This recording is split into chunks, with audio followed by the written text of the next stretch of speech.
Hi, this is Kirby Anderson. You know, each day we take on the tough issues and provide a biblical perspective to them. The topics we cover are wide-ranging: apologetics, theology, prophecy, creation and evolution, intelligent design, marriage, family, child-rearing, the millennial generation, friends and society, politics, economics, business, religious liberty, the Constitution, public policy, foreign policy, military policy, tensions in the Middle East, abortion, homosexuality, pornography, sexual ethics, media, technology, history, and America's godly heritage.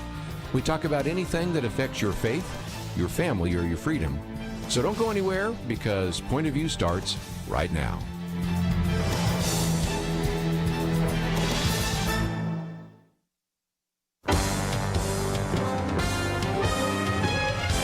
Across America, live. This is Point of View.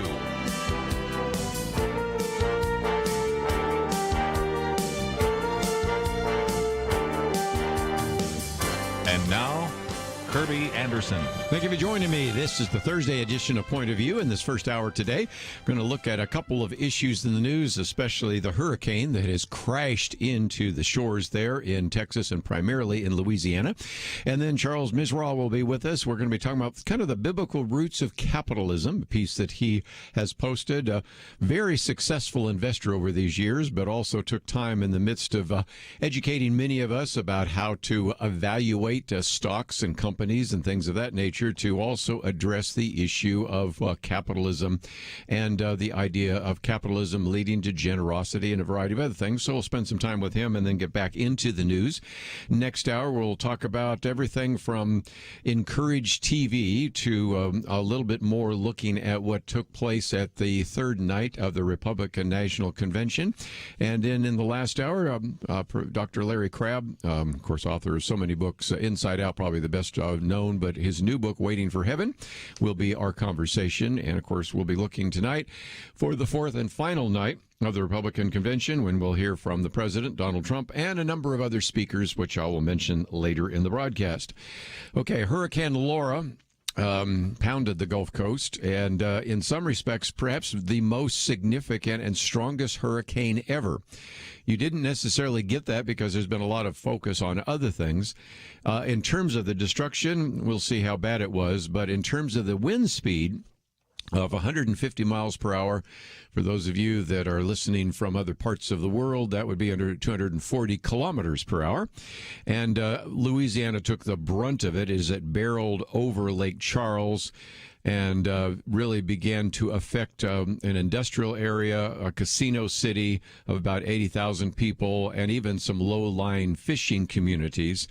To give you an idea of what it's like when you get hit by a Cat 4 storm, this wall of seawater they predicted may have gone 40 miles inland. I mean, it's just even hard to imagine what that is like.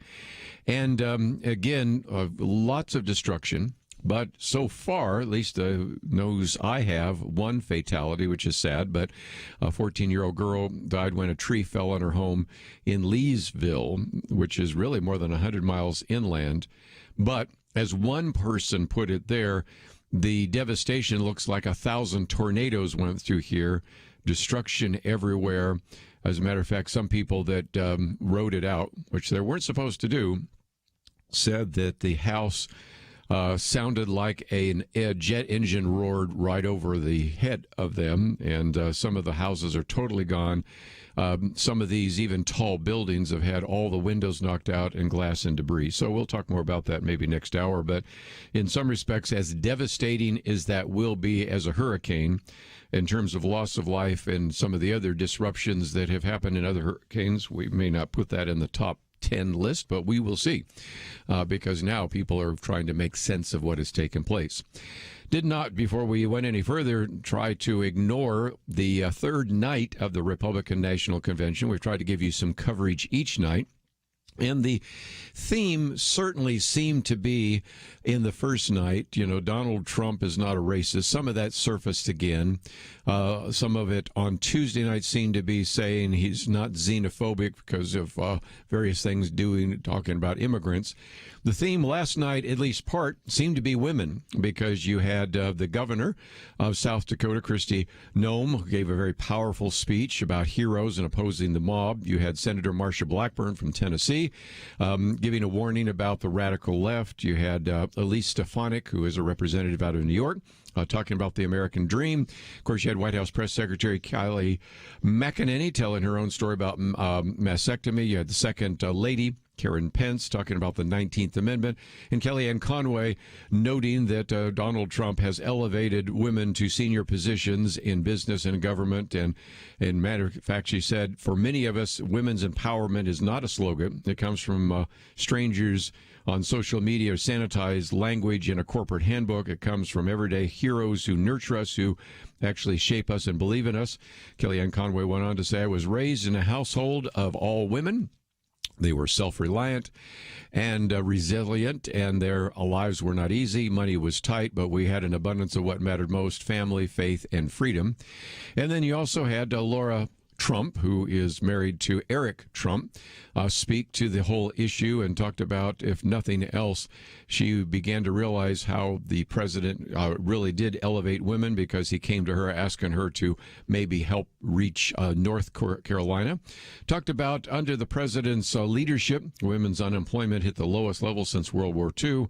4.3 million new jobs have been created for women in 2009 alone, and women took over 70% of those new jobs.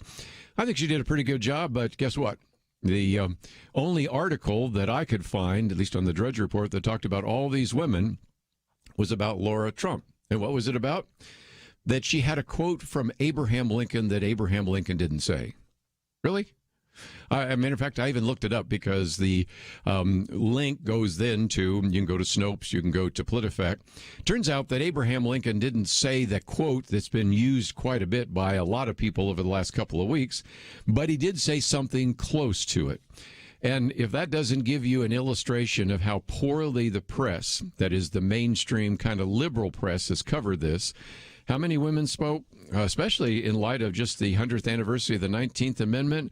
And the only article you could see was one that was critical of a quote by Laura Trump of Abraham Lincoln, which I'm not minimizing. Sometimes, of course, the quotes that are attributed to Blaise Pascal, to Abraham Lincoln, to George Washington, a number of others sometimes are erroneous. And from time to time, I try to do a fact check on it just so we don't keep repeating erroneous ones. But it, I think, tells you a lot about how poorly the press really covered the convention even last night.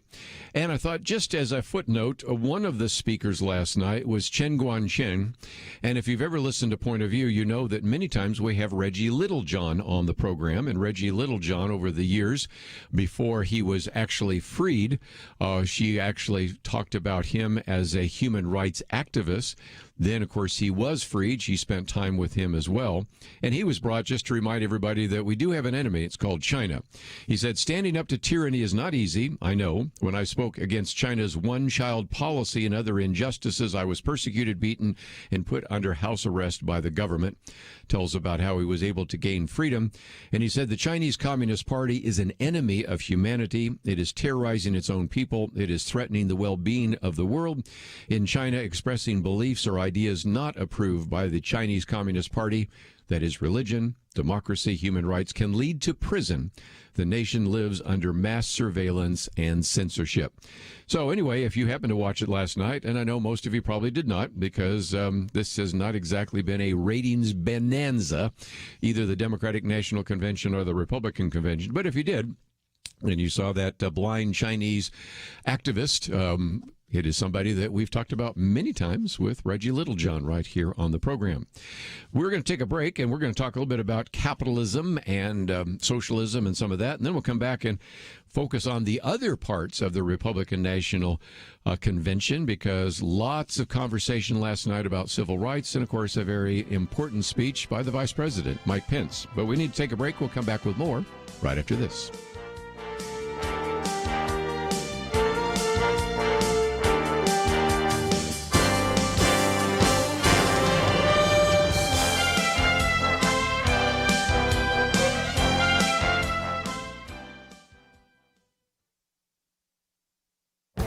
This is Viewpoints with Kirby Anderson. Why do rioters in the streets have so much rage? Trying to find rational answers to irrational actions is often a worthless endeavor. But Ned Ryan has found some reasons for the misdirected rage of young rioters. His recent column parallels some of the insights from the book The Coddling of the American Mind that I've discussed in previous commentaries. He notes that many of the rioters come from a spoiled, enabled, and poorly educated generation or two. He says we shouldn't be surprised when we see them looting, rioting, and tearing down statues. Some of this, he believes, goes back to the self-esteem movement of the 1990s, when children were told that they were best, even when they weren't. They grew up where everyone got participation trophies. Add to the fact that they spent years at indoctrination centers of higher learning where they were spoon-fed all the lies about how evil our country is, that it is a place rotten to the core, and that it should be burned to the ground. But then they graduate from schools with worthless degrees and staggering debt. They can't find jobs, so they rage against the system. They blame the free market capitalist system. Ned Ryan understands their anger, but believes it is misplaced. They rage against a version of capitalism implemented by corporations.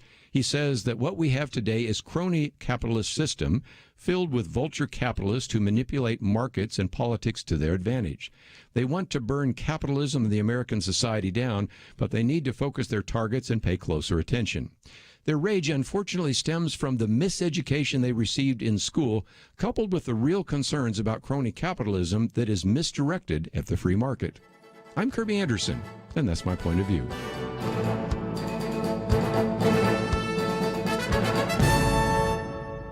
For a free copy of Kirby's booklet, A Biblical View on Loneliness, go to viewpoints.info/loneliness. That's viewpoints.info/loneliness.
You're listening to Point of View, your listener-supported source for truth. Back once again, if you've been listening to Point of View any length of time, you know that I have a booklet on capitalism and socialism. I've written about this in various books dealing with economics. And, of course, we've had all sorts of guests on the program talking about the free market and some of those benefits. And I thought this would be just another opportunity to think about this. So the first article we've posted here is Prosperity and Generosity, the Biblical Roots of Capitalism. It is written by Charles Mizrahi, who is an individual that first started trading on the New York Futures Exchange at the age of 20, has been involved in recommending stocks. Those of you that maybe watch some of the videos, I've seen some of the videos, I think the Alpha Investor videos, if I remember right, in which he was talking about how you can evaluate stocks by looking at and evaluating companies. He has taught investing at New York University School of Continuing and Professional Studies, also the founding editor of Park Avenue Investment Club and the editor of the Insider Alert Advisory Services, to mention just a few. So, Charles, thank you for joining us today here on Point of View. Hi, Kirby. Thank you so much for having me. You know, we know you as a guy to actually maybe go to learn about stocks, and I certainly appreciate the work that you've done there. But I was heartened to see this two-page article that appeared in Real Clear Religion. We've posted it for our listeners to read. But in some respects, this was also very helpful because at a time when especially the younger you are, the less likely you are to be a fan of capitalism or the free market, we need to come back and really begin to educate some people about what the capitalist system is and what it is not and how it fits with biblical ideas, don't we? Absolutely. That's really that was the motivation for me to write this article, Kirby. It was just boiling my blood listening to so many, really I shouldn't say so many, a vocal minority decry that capitalism is the root of all evil. Capitalism is a problem, and the problem for everything going wrong in this country. And they couldn't be further from the truth or the facts than they are. And I sat down and I penned this article basically to remind people of what a great country this is and how it is the land of opportunity, and our form of government, our system of government, our system of taxation, and the opportunity this country fosters and really just the people thrive within it. That's not something to take lightly. That's not something to say we want a failed system that enslaved millions of people and killed close to 100 million people in the 20th century. Wake up. Yes, and again, just the other day we were talking about this whole idea of the legacy of Karl Marx, and that's where that number comes from. And a lot of it has to do with this belief right now out there on the streets, and you've run into it, Charles, that the only way to raise people out of poverty is to have government programs. And yet I still think that the best poverty program, the best anti-poverty program, probably a better way to say it, or the best program to lift people out of poverty is a job. And jobs come by investment and various kinds of generosity and prosperity. And that's really kind of the theme of your article, isn't it? Absolutely. And I totally agree with you. The way someone is lifted out of poverty, but lifted out of poverty not only in the sense of changing his economic status or her economic status, but giving a person dignity is by giving them work, making them a productive member of society. There is no greater dignity in work of any kind, as long as you're a productive member of society. And people who have ever been unemployed know exactly what I'm talking about. You feel terrible. You feel you're not contributing. You feel there's something wrong with you. You become despondent, regardless of what those checks come for the unemployment insurance. Put that all aside. You don't feel like a person. You lose your dignity. There is no greater dignity than work. And the people who create these jobs are not wealthy people in many cases. Small businesses aren't wealthy people. These are people with courage. These are people who have confidence and are willing to risk it all, because we live in a system, in a society that promotes opportunity, that is fertile ground to get a business license, to open up a corporation. You don't need government approval in many cases. You don't need years and years of paperwork. I remember reading one time in Egypt, I think it was 10 to 12 years of paperwork and government nightmare in order to get a license to open a retail store. And you think of what we can do here today. You don't even have to open a store, but just online how you could create a business. So the government, where does it work? Where does it work when government assistance lifts people out of poverty permanently? It should act as a small safety net for those that really need it. And once they get on their feet, be proud to walk off and contribute back to society, not be sustained by a government. I don't want to be a vassal of the state. Why would anyone want that? Well, again, Charles Mizrahi with us as we are talking about this piece, Prosperity and Generosity, the Biblical Roots of Capitalism, appeared in Real Clear Religion. We have a link on our website, pointofview.net. And you know, Charles, the whole government was established as a republic. And at the same time, there was also kind of an assumption of free market, because in 1776, Adam Smith wrote The Wealth of Nations. And there was also kind of this assumption of a Judeo-Christian set of values. So let's talk about for just a few minutes that's in your article, some of the biblical principles which we see in the Old Testament. And you start with one of those, recognizing that for Abraham and many others in the Old Testament theocracy, wealth and prosperity were signs of blessing from God. And so you see that in Abraham, Isaac, Jacob, Solomon, and others. And so in some respects, if somebody is wealthy, we should not envy them, which is what is sort of taught today in a lot of our universities. We should maybe admire them and maybe aspire to do something similar. Is that fair? Absolutely. The Jewish Bible, it basically talks about wealth as a responsibility. Wealth to accumulate and to hoard was never the ideal. In fact, just the opposite. In Deuteronomy, for example, in chapter 15, the Bible was very aware that there is going to be, in society, there are going to be those who have and those who don't. And it specifically says, there will always be poor people in the land. Therefore, I command you to be open-handed towards your fellow Israelites who are poor and needy in your land. So with wealth comes responsibility to take care of those who can't take care of themselves, not to take them and tell them not to work ever again and we'll support you. Absolutely not. To help the underbelly of society, specifically the widow, who in a male-dominated society, it was very difficult for a woman without a husband, an orphan without parents, the resident alien, the stranger who had no social network in the land. Those are the ones that could be taken advantage of, and there was no one to cry out for them. So the Bible instituted fair practices, in a sense, to take care of these people. So in an agrarian society, if you had a field, in Leviticus 19, it talks about leaving the corners of your field, the portion of that crop that has to be standing, there for the poor.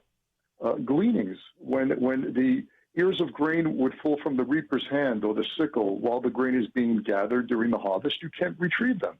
Those are for the widow, orphan, and the resident alien. The book of Ruth is all about that, right? She goes into Boaz's field in order to go behind the reaper, and that's what she brings back as her food to Naomi. So the whole concept of wealth for wealth's sake is an alien one. Right? We're not talking about that. We're talking about when you accumulate wealth, see it as a blessing from the Almighty, and then take that wealth and make society better and take care of those who can't take care of themselves. Let's take a break, and when we come back, I want to continue the conversation, and I would encourage you to find this article very well written, and it may take you into some of these other passages which we haven't talked about in Ezekiel and Deuteronomy and some of the others that you will find helpful, and it really gets into this whole idea of generosity. You might remember a while back that we've had Arthur Brooks on this program before, and years ago he wrote a book called Who Really Cares? What he found out is the people that tend to be the most generous, the people that tend to give, tend to be the more conservative individuals, the more religious individuals. And it isn't just in terms of giving to their church or synagogue, or it isn't just their giving to Christian organizations or even philanthropic organizations. They even concluded that if liberals gave blood at the level that conservatives give blood, we wouldn't have a blood shortage. So in some respects, we're going to come back and talk about what does God command and even expect in terms of generosity. And then let's look maybe a little bit at some of the founders of this country. What did they particularly suggest? And if you find yourself saying, oh, this is a really nice piece, I might like to read that, might send it to my niece, nephew, son, daughter, maybe friend that is convinced that capitalism is so awful, you might really enjoy this piece on prosperity and generosity, the biblical roots of capitalism. We've talked about the prosperity part.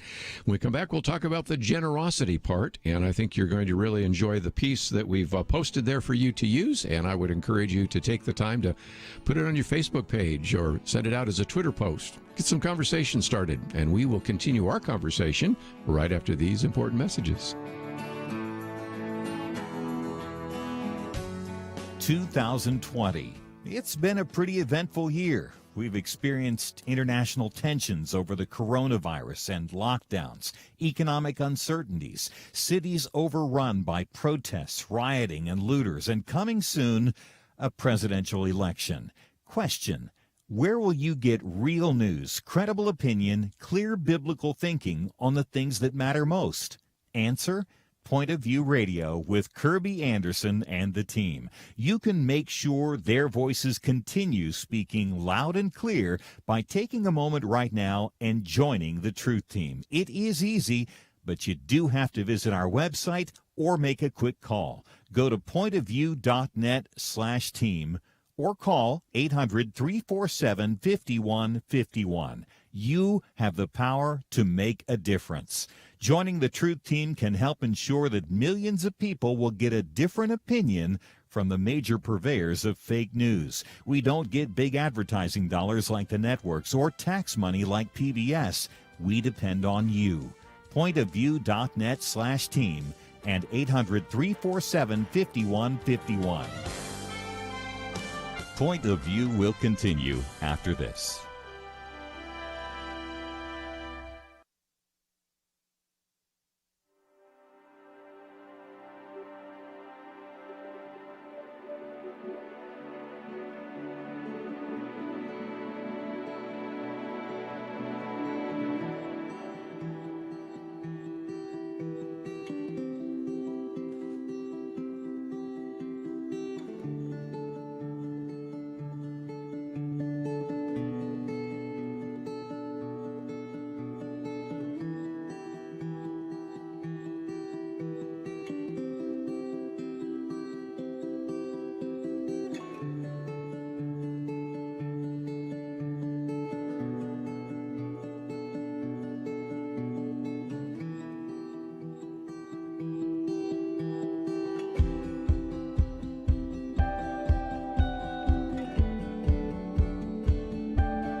listening to Point of View. The opinions expressed on Point of View do not necessarily reflect the views of the management or staff of this station. And now, here again is Kirby Anderson. Continue our conversation with Charles Mizrahi for just a few more minutes. And if you'd like to join us, 1-800-351-1212, or else just sit back and listen to some of the conversation we're having about his article, Prosperity and Generosity, the Biblical Roots of Capitalism. It is on our website, pointofview.net. And if you'd like to know more about him, we also have a link to charlesmizrahiguru.com. Now, again, you don't have to know how to spell all that. Simply go to pointofview.net, click on that. It tells his story, which is really quite an interesting story of growing up in Brooklyn and how he's been so successful there on Main Street and Wall Street. And at the same time, you can find out more about his Alpha Investor if you would want to do so. So a lot of great material that we have posted on our website, pointofview.net. Well, Charles, we've been talking about prosperity. Let's get back into this issue of generosity. And you make a good case.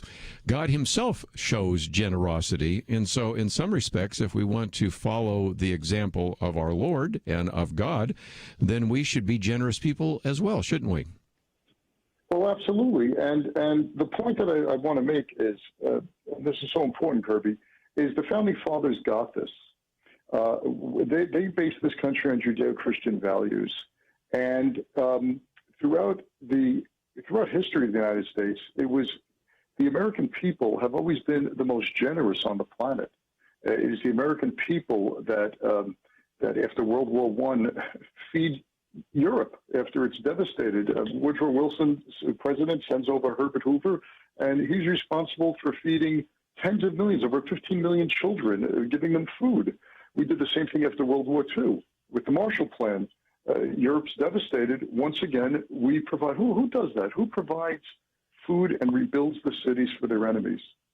And the American people are givers. Total giving to charitable organization was close to $410 billion in 2017.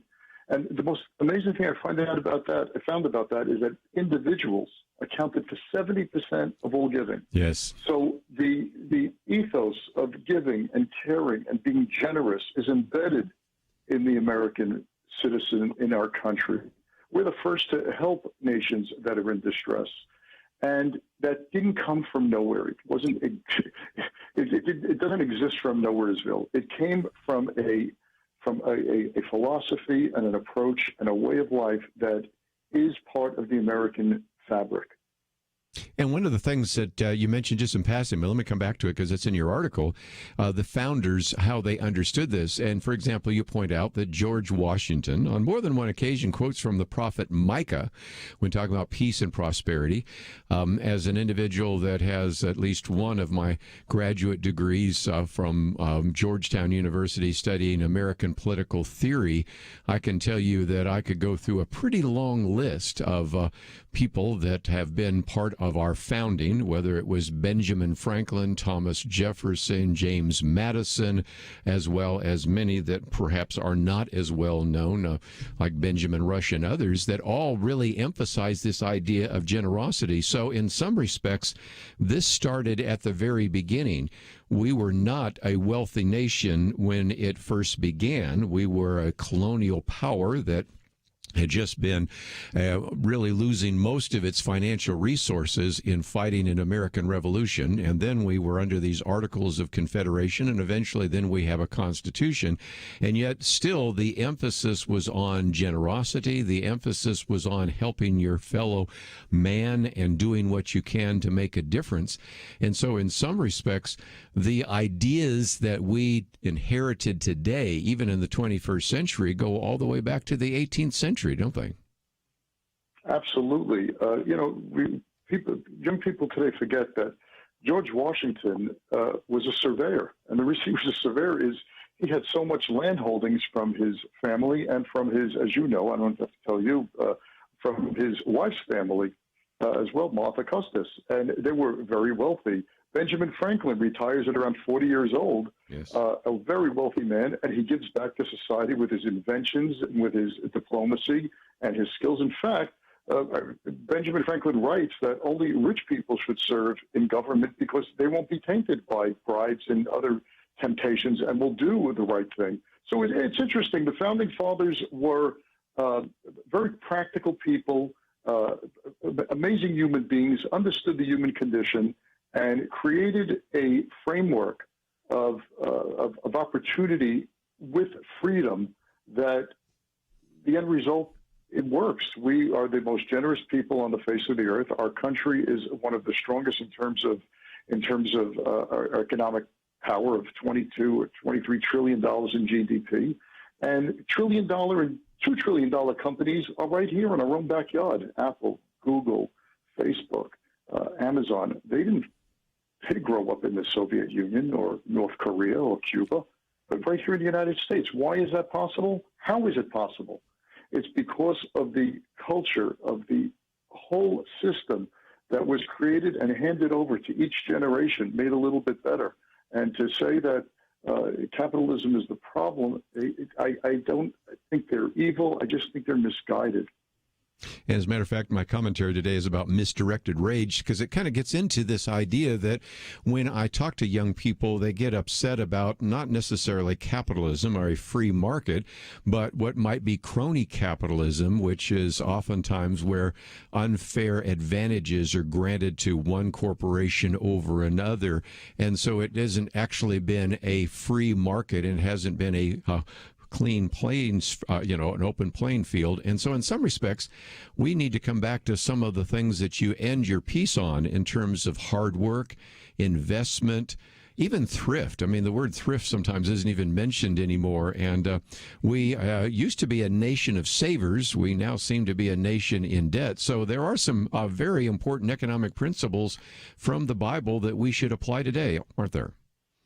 Absolutely, and I'm glad you brought that up, because that's what has driven me. I managed money for a lot of rich people, a lot of rich corporations, made them a lot of money.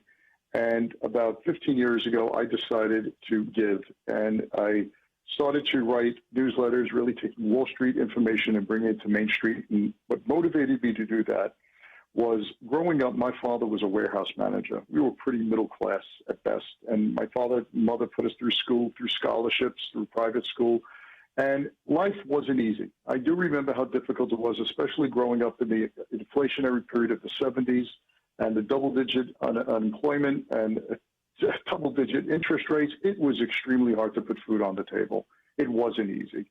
And I just look back and think, if someone approached my father and told him something about how to make money by investing in great companies like Berkshire Hathaway or General Motors or IBM, how different life would have been than him putting money into a savings account thinking that was investing. So what I started doing is I started writing the Alpha Investor Report, and I basically write it for Main Street Americans. I write it so anyone can understand. And I just want to offer your listeners to go onto the site, alphainvestornow.com. Mm-hmm. All they need to do is enter their email address. I give them a free 30-day subscription to the newsletter. They can watch all the videos, the ones that you mentioned. There is no catch. There is no credit card. Alphainvestornow.com, because my point is that I want to focus now on Main Street Americans to show them how to take back their financial future in these trying times, and remember, and more importantly, rekindle the American dream, because there's opportunity all around us. One just has to put on their glasses and look around and, holy smokes, I don't see devastation. I see opportunity. And that's why I'm extremely optimistic for the next several years for this country. Let me just mention, too, if you go to charlesmizraguru.com, also at the top there, you can click on that and get that free subscription. So we have that link already established on our website, pointofview.net. So if you're driving right now, didn't have a chance to write all that down, all you simply need to do is go to pointofview.net. And, of course, we've appreciated the fact that you have really been on the forefront all these years doing investments. And so I was heartened to see that you wrote this very good piece on prosperity and generosity, the biblical roots of capitalism. Hope you'll do it again, and I hope you come on Point of View again sometime in the future. Kirby, thank you so much, and I greatly appreciate the great message you're spreading out there, and especially the focus that you're having of young people to just really direct them back to what they should have been taught in college, but for whatever reason, they weren't. Well, again, we will continue to do that here at Point of View. Of course, I have that booklet on capitalism and socialism and some other things that we will always be glad to make available to you. It's one of the benefits, by the way, if you are a supporter of Point of View. So many of you have already received that booklet or one of the other ones that I write each month in the mail. So find out more about that as well. But we're going to take a break.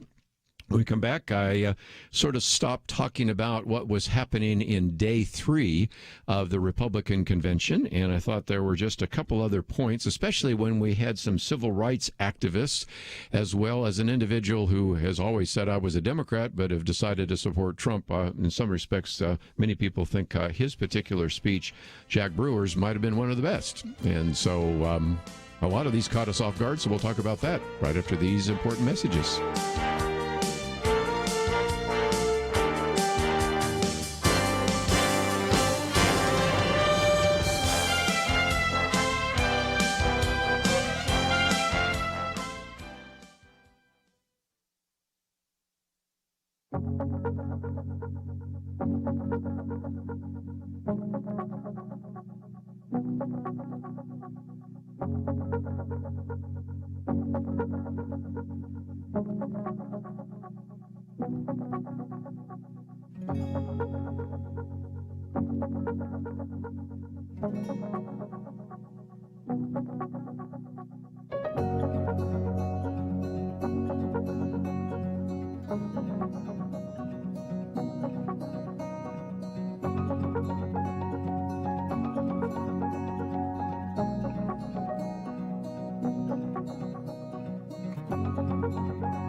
Now, back to Point of View, your listener-supported source for truth. Back for a few more minutes, let me talk about the, again, third night of the Republican convention last night. And one of the themes that ran through at least two of the speakers was the old issue of civil rights.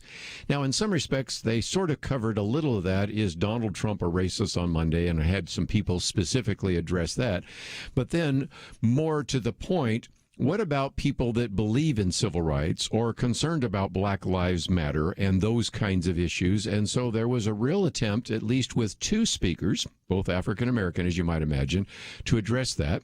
The first was Clarence Henderson, who is a veteran of the 1960s civil rights movement, which makes him a lot older because I remember during the 1960s, I was still pretty much of a kid, even as I had neighbors that were going to Selma, Alabama to march and those kinds of things. But nevertheless, he was one of those individuals I want to quote from. And then we'll get to what many people think was the best speech of the night. And that one came out of the blue. Former NFL star Jack Brewer. So we'll get to that in a minute. Leader of Black Voices for Trump. And I've been very unfamiliar with him, but we will certainly learn more about him in the future. But let me go first of all to Clarence Henderson, who actually was involved in the civil rights movement. And many of those people are getting much older, and we're probably going to lose many of them, just as we've lost so many of the World War II veterans. And he said 60 years ago, segregation was legal and enforced. The simple act of sitting at a lunch counter could lead to physical harm, jail time, or worse. He says, I know that from personal experience. I'm sure he does. By sitting down to order a cup of coffee, we challenged injustice. We knew it was necessary, but we didn't know what would happen. Then he talks about a little bit later, we faced down the KKK, that'd be the Ku Klux Klan. We were cursed and called all kinds of names. They threatened to kill us, and some of us were arrested, but it was worth it. Our actions inspired similar protests throughout the South against racial injustice. In the end, segregation was abolished, and the country moved a step closer to true equality for all. Now, I might just mention Clarence Henderson actually represented himself as a graduate of HBCU, in other words, the historically black colleges, a military veteran, a civil rights activist, and now a Republican who supports Donald Trump. And basically he says, well, the fact that I'm supporting Donald Trump, if that sounds strange to you, he said, learn your history. I love this. It was the Republican Party that passed the 13th Amendment, abolishing slavery. It was the Republican Party that passed the 14th Amendment, giving black men citizenship. And it was the Republican Party that passed the 15th Amendment, giving black men the right to vote. And so, again, he spent some time trying to educate people about that issue.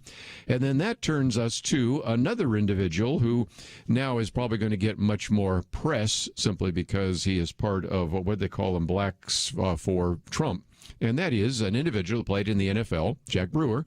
Many people think he gave the best speech of the night. And that's saying something because this has really been pretty good speeches overall. He certainly talked on the issue of whether Republicans are racist. And again, he starts out by talking about his own father's experience since he is younger. He says, I remember my dad's bravery when he personally stood up against the KKK rally, that again be Ku Klux Klan, in my town. In my house, my father taught me to back down from no one. I know what racism looks like. I've seen it firsthand in America. It has no resemblance to President Trump, and I'm fed up with the way he's portrayed in the media, who refuse to acknowledge what he's actually done for the black community. So you might say, what is that? And of course, he goes through the list that you've heard us mention here before. So then he sort of is speaking now to African Americans who might have tuned in. Sadly, I hope this gets more press.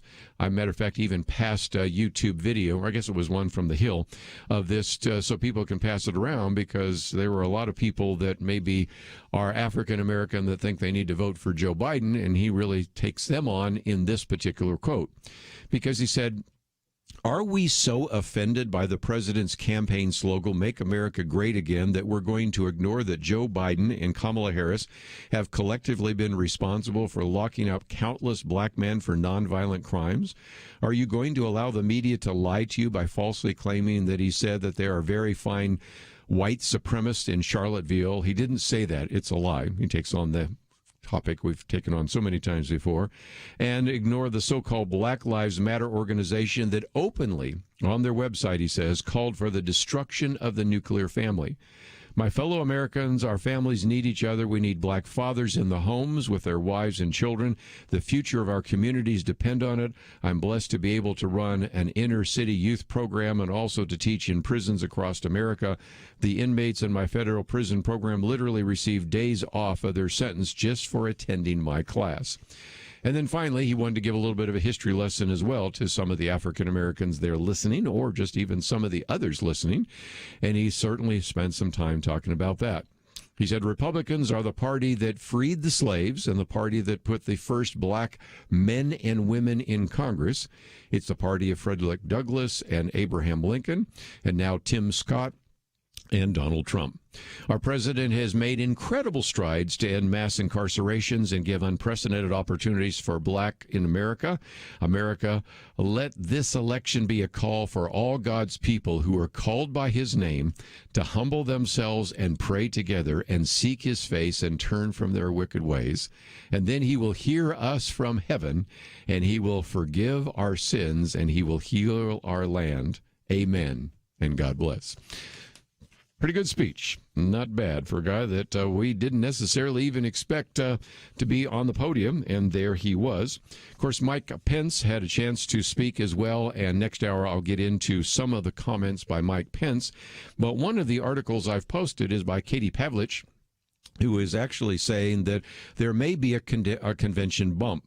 In the past, there almost always has been a bump for each particular presidential candidate after the convention because a lot of people get a chance to see it.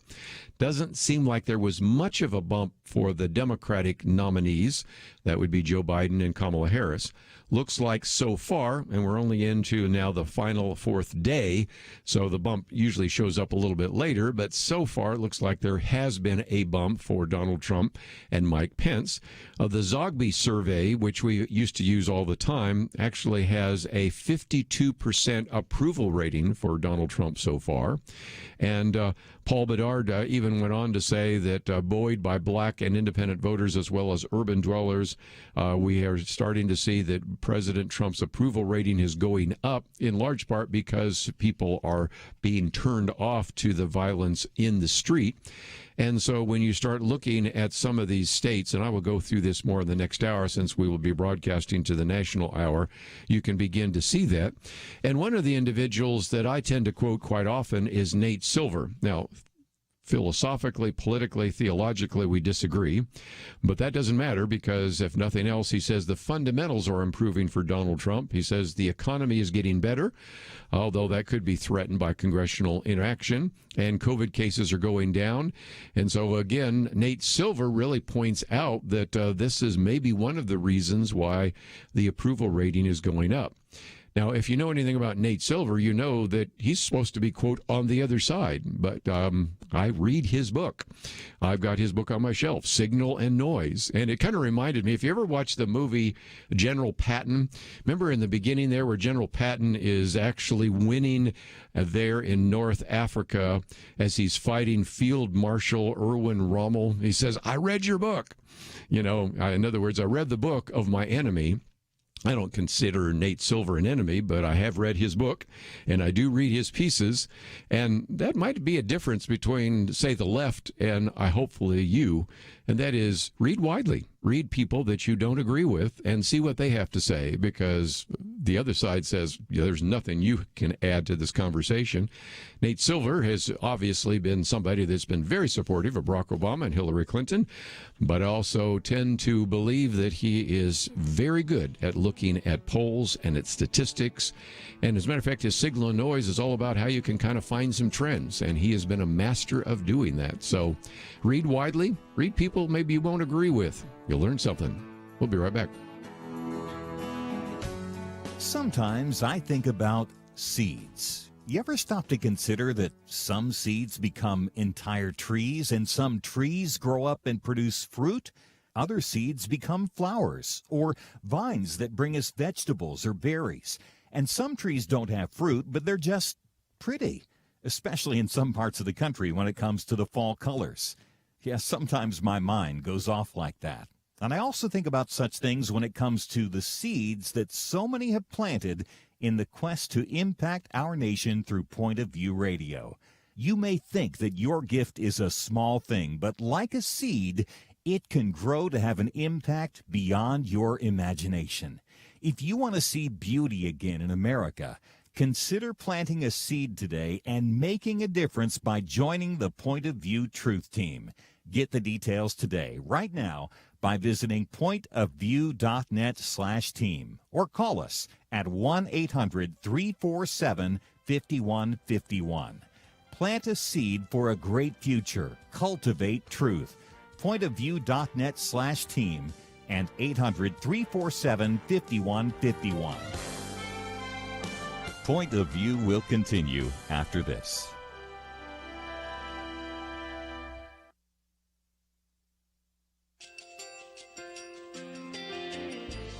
I just want to thank you so much for all the wonderful programming you have.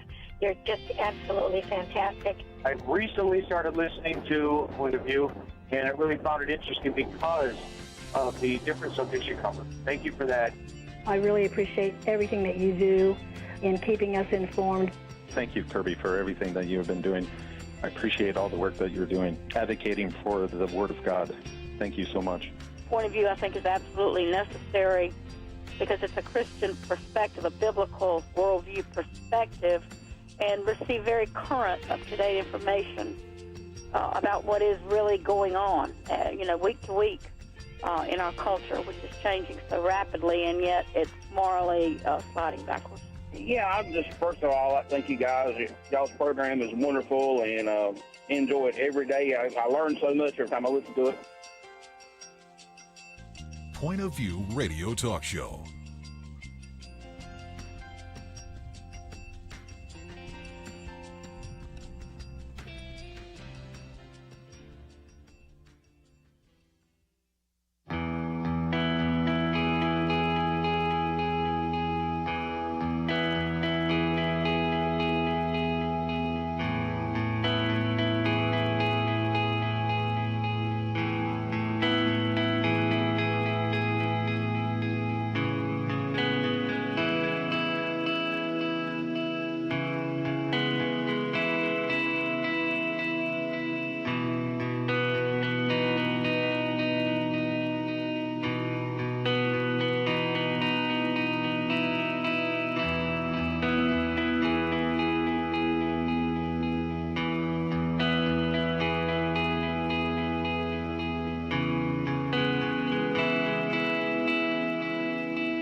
Hi, this is Kirby Anderson. Each day we take on the tough issues and provide a biblical perspective to them. The topics we cover are wide-ranging.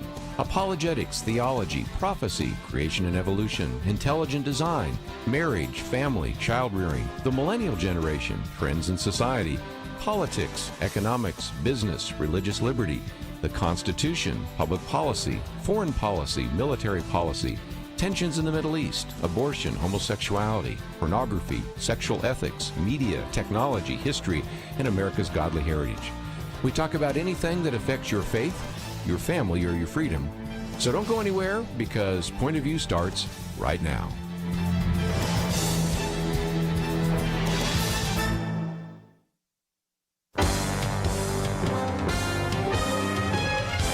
Across America, live. This is Point of View.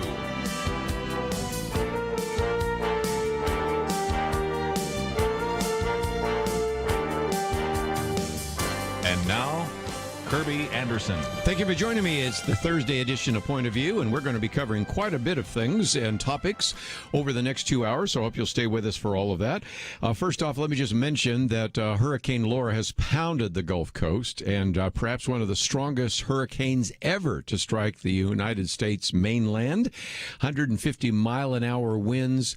Those of you overseas or knowing metric, it would be 240 kilometers per hour. Just unbelievable, the force of the winds. As recently as about an hour ago, I think the only fatality we knew of was a 14-year-old girl who died when a tree fell on her home. But we're talking about a storm surge of water that pushed almost 40 miles inland. One individual described it as like 1,000 tornadoes coming through the area, just devastating some areas. But tremendous destruction, not as much loss of life, but we'll continue to watch that, and just wanted to acknowledge that as a topic that we will get to later. And something else we'll get to later this hour is, of course, last night was night 3 of the Republican National Convention, featuring a number of very significant women associated with the Republican Party, and we'll come into some of that, as well as a few individuals that have been involved in the civil rights movement. Clarence Henderson, a veteran of the 1960 civil rights movement. And then a speech that many people thought might have been one of the best in the evening, and that is from the former NFL star Jack Brewer, who actually was able to speak to this issue and has been a leader of Black Voices for Trump, and gave some very good historical perspective, and really in some respects seemed to even be speaking to some of the African-American viewers out there. So we'll talk about that.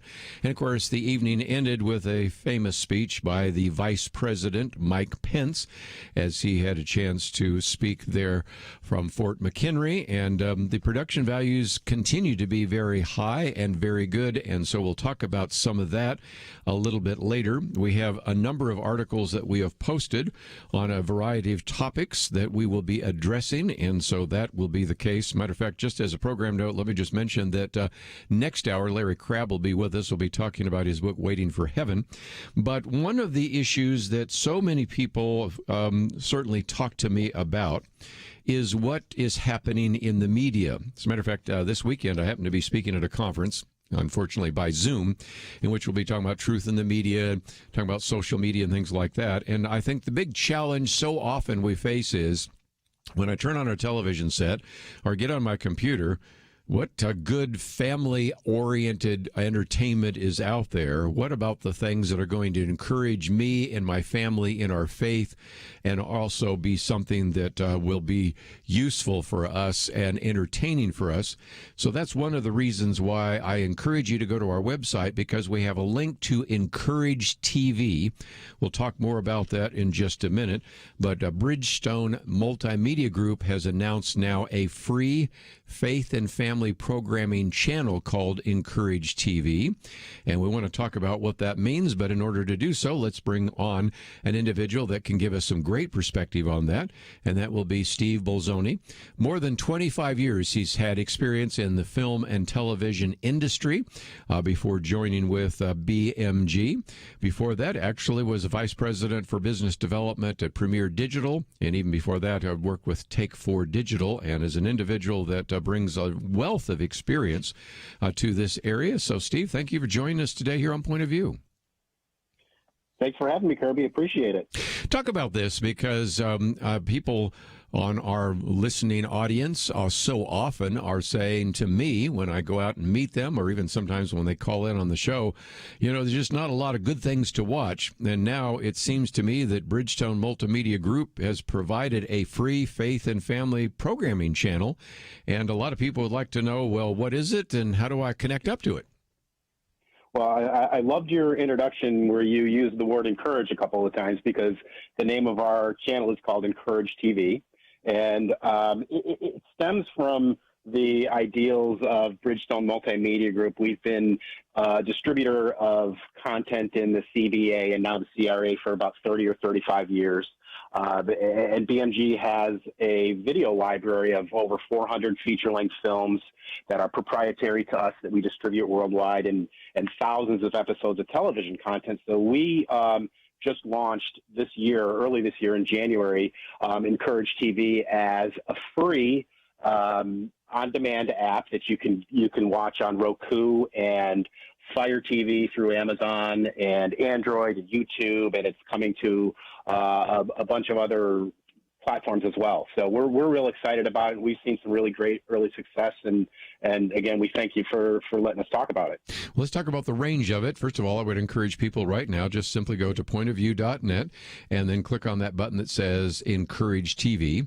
First thing that pops up is, okay, what's your favorite app? You've talked about it, Fire TV, YouTube, Roku, whatever it might be. So you click on one of those. And then what pops up is pretty amazing, because you have a whole section on popular uploads, feature films, short features, kids films, TV series, documentaries, classic movies, as well as trailers for a number of others, and Christmas films. And so there's just a lot of resource. And for individuals that are sometimes lamenting that there's nothing good to watch on TV, you've provided them with a cornucopia of family-friendly material, right? Right, and not only nothing good to watch on TV, sometimes too much good to pay for on TV, and so we're giving a free option for the cord cutters, and you talk about millennials a lot on your show, the cord cutters and the millennials who don't want to have the large monthly bills to consume their entertainment, and we're all free. So we're excited to offer that in an encouraging and otherwise for the viewers. Let's see if we can maybe feature a couple. Since the other day we had Eric Metaxas on, I'll pick that one because you have a documentary on Bonhoeffer, also one on Bunker Hill, and a variety of others. So those are very good educational. And since I'm going to be focusing most of our time after the break on entertainment, there are some great educational features there as well on Encourage TV, aren't there? Yeah, we have some great series that are educational in nature that are listed in the television content sections of our apps, and all of our content. We like to think that all of our content is inspirational, has some sort of entertainment and educational and encouraging attributes for our viewers, and that's one of the things that we do when we curate content for our network. Well, let's take a break, and when we come back, we'll talk about a couple of the resources, and then I'll let you go. But I wanted to educate our listeners for just a few minutes, if we could, about some of these issues, because if nothing else, this, we thought, would be something that you would want to know more about. It's called Encourage TV, and we have a link to it on our website. And if you find yourself saying, well, I'd like to know a little bit more, you can simply go to pointofview.net, and that will give you the link that you need. And all you have to do at that point is figure out what might be your particular app that you would be most likely to use it on. And then you can watch it on your computer. You can hook it up to your TV and watch it there. And there are just all sorts of great resources about that. So we'll talk about a couple of the other resources that are available at Encourage TV. And I hope you'll take advantage of it because I love the price. Free. We'll be back right after this.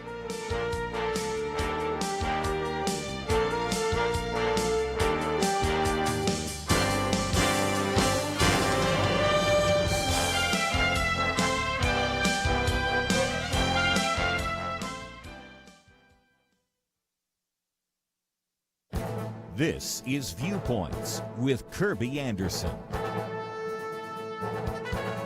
Why do rioters in the streets have so much rage? Trying to find rational answers to irrational actions is often a worthless endeavor. But Ned Ryan has found some reasons for the misdirected rage of young rioters. His recent column parallels some of the insights from the book The Coddling of the American Mind that I've discussed in previous commentaries. He notes that many of the rioters come from a spoiled, enabled, and poorly educated generation or two. He says we shouldn't be surprised when we see them looting, rioting, and tearing down statues. Some of this, he believes, goes back to the self-esteem movement of the 1990s when children were told that they were best, even when they weren't. They grew up where everyone got participation trophies. Add to the fact that they spent years at indoctrination centers of higher learning where they were spoon-fed all the lies about how evil our country is, that it is a place rotten to the core, and that it should be burned to the ground. But then they graduate from schools with worthless degrees and staggering debt.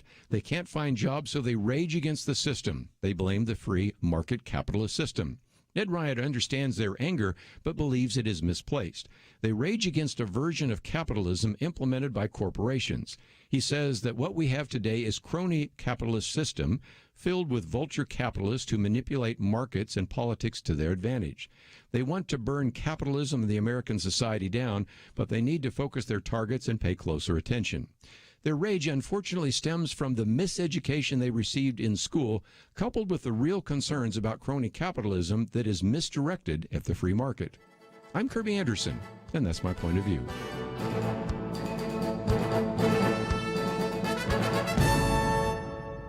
For a free copy of Kirby's booklet, A Biblical View on Loneliness, go to viewpoints.info/loneliness. That's viewpoints.info/loneliness.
You're listening to Point of View, your listener-supported source for truth. Continue our conversation with Steve Bolzoni for just a few more minutes. He's the Vice President of Business Development and Strategic Partnerships with a Bridgestone Multimedia Group, which has launched this new Encourage TV, which is a free faith and family programming channel that is very easy for you to connect up to.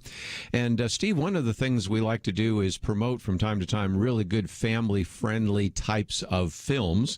I know one called Lost Heart is coming out, and maybe in the future we're going to be doing an interview with one or two of the people that acted in that. And I believe, if I'm right, that is something that will be available through Encourage TV as well. It will, and we have a special premiere that we're going to be launching on Encourage TV in October, and we, with all the challenges that films are finding in the theaters, and with premieres these days, we're going to do kind of a special premiere where we're going to have a premiere party, and we're going to stream the premiere party and then show the film as a premiere, and then show an after party on Encourage TV as well. So we're trying to do some things that are a little outside of the box in response to what's going on in the market and the challenges of people, that people have going to the theaters and watching shows. So we're trying to do some exciting things, and Lost Heart is going to be our first endeavor into that. Well, again, I think more and more of that's going to take place. I feel sorry for the theaters, definitely, because a lot of people are saying, I don't need to go to the theater. I can watch it on my home, and especially with so much of it being free.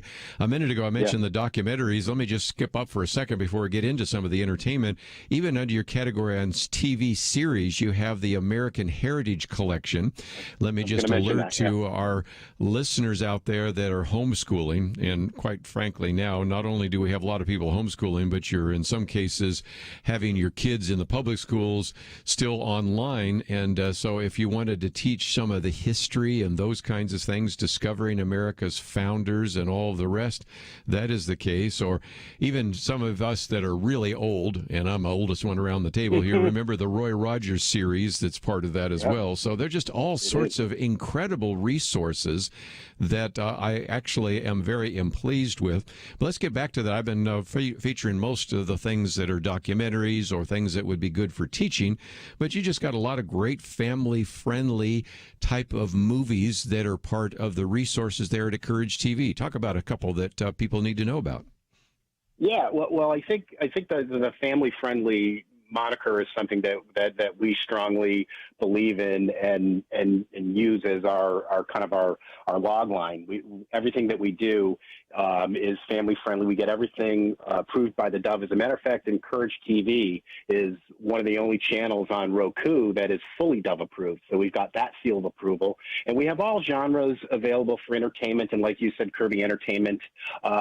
All of them are family friendly. They might not appeal to the whole family, but they're the kind of thing where if a parent is watching with an 8-year-old kid, the 8-year-old might not be completely interested, but there's nothing that would be offensive, and there's always a lesson to be learned. So that's how we kind of curate our content. And one that I wanted to talk about, you actually had a really talented young star of one of our films on your show a couple of months ago. Her name is Natasha Beret, and she's in the film called Home Sweet Home. Right. And Home Sweet Home is one of our newer films, and we're real excited about that. And that's just the kind of film that has a great message, and it's really a crossover message too, Kirby. It's a message of somebody who gets to a point where they're tired of living a superficial life, and they realize that there's more to life than satisfying their own personal needs, and they reach out and begin to live a life of helping people. And so that's the kind of content it's funny, it's a romantic comedy, it's engaging, it has a great lesson, it's very well done, and has really great cast that does a really great job. And those are the kinds of things we're trying to bring to the public through Encourage TV. Very humorous, if nothing else, because she's fixated on this young man who is obviously very good with a hammer, and she is obviously not very good with a hammer. Natasha Beret, Home Sweet Home, and so it's kind of fun, it's romantic.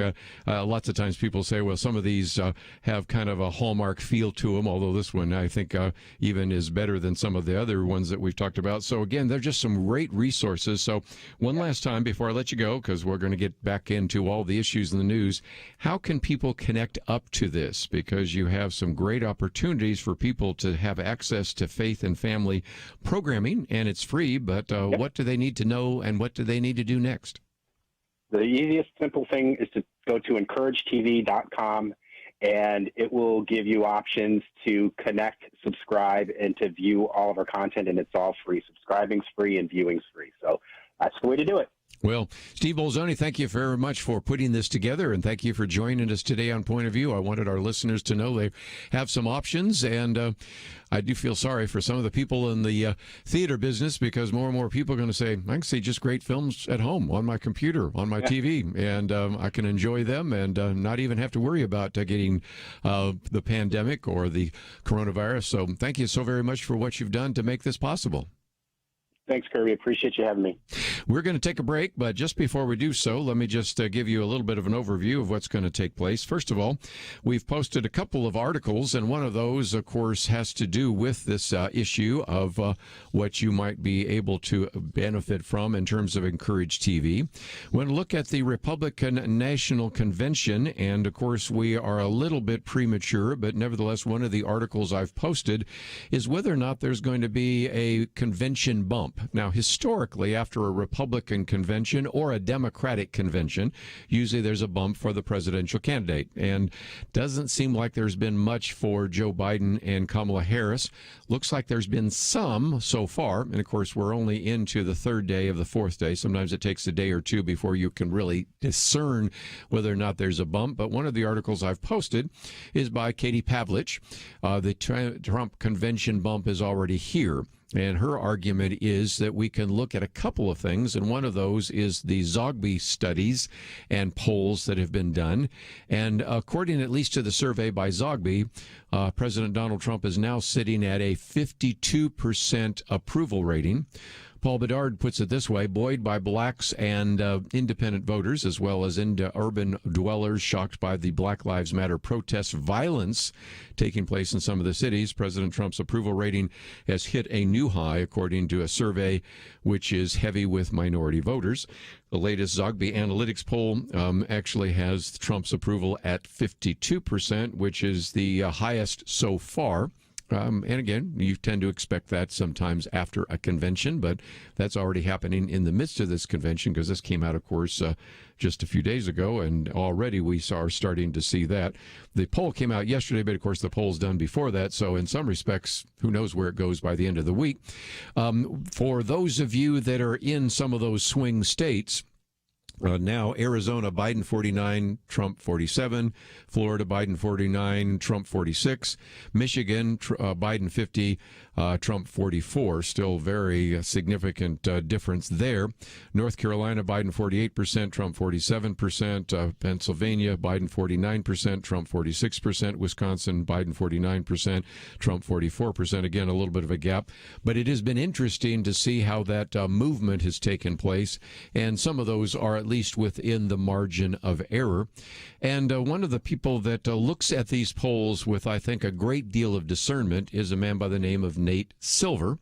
Nate Silver is an individual that accurately predicted the election of Barack Obama, is really very good at reading polls and statistics. I have his book, Signal and Noise, on my desk and on my bookshelf. And an individual that has said one of the reasons why Donald Trump seems to be improving, 2 points. Number one, the economy is getting better, although he says it could be threatened by congressional interaction. Number two, COVID cases are going down, although that could reverse itself. But nevertheless, Nate Silver, who maybe we wouldn't necessarily agree with, but I certainly value his research. And like I said, I have his book and tend to read him quite often. And I used an example a while back, but I think I'll use it again. If you've ever watched the movie George Patton, and there's a point where George Patton is actually winning the battle against Field Marshal Erwin Rommel on North Africa. And at one point on the movie, he says, "I read your book." Now, there's a question as to whether or not he did, although some people think he did. It's doubtful he said that out loud, but it's a good example. Sometimes you need to read the books or the articles of people that you don't necessarily agree with. And if there's one thing I've been encouraging you to do, Nate Silver, he's probably not going to agree with most of the things we talk about here on Point of View, but he does a very good job of doing an analysis of trends and even of presidential campaigns. And so if nothing else, I think it is kind of intriguing to see that. And that's one of the articles we've posted for you to read today in case you'd like to read a little bit more. But we need to take a break. And when we come back, I'll get into what happened last night in the Republican National Convention. Then we'll move into a couple of the other issues as well in terms of the rioting that is still taking place in Portland and in a number of other locales and what that might mean for the presidential campaign as well. So let's take a break. We'll have more right after this. Having civil conversations about important issues seems to be harder and harder. Various media outlets tell people what they should believe, why they should be outraged, and getting people to actually think, well, it can be difficult. Whether it's the gospel, tax issues, social policy, or just about anything else, you need to have solid information and clear thinking to address the hard issues. You need God's truth applied. And that's what you get in less than 2 minutes with Point of View's Viewpoints Commentary, a daily resource to help you be informed and think through the things we need to be talking about. It is free and will arrive in your inbox each day when you visit pointofview.net/signup. Sometimes we know we should say something, but we're silent because we're not quite sure what to say. Viewpoints Commentary can help you break the silence and change the narrative. It can make you a more equipped agent for truth. Get your free subscription to the Viewpoints commentary at pointofview.net/signup. pointofview.net/signup. Point of View will continue after this.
You are listening to Point of View.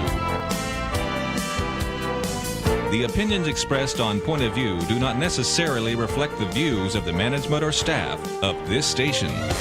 And now, here again is Kirby Anderson. Back once again, if you'd like to join our conversation, 1-800-351-1212. If you've been watching, seen 4 nights of the Democratic National Convention, 3 nights of the Republican Convention.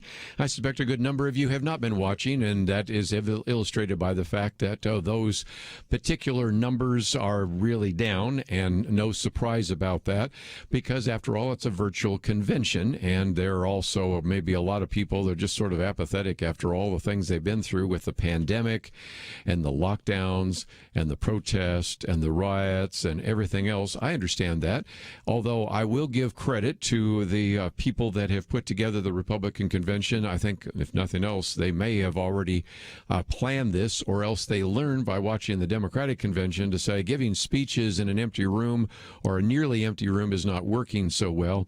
And so last night, of course, we saw the Vice President Mike Pence, as we saw the night before the First Lady, to actually address an audience. And the audience there was at Fort McHenry, very significant because that was the fort that was under siege in the War of 1812 and was also the place for the inspiration of our national anthem, the Star-Spangled Banner.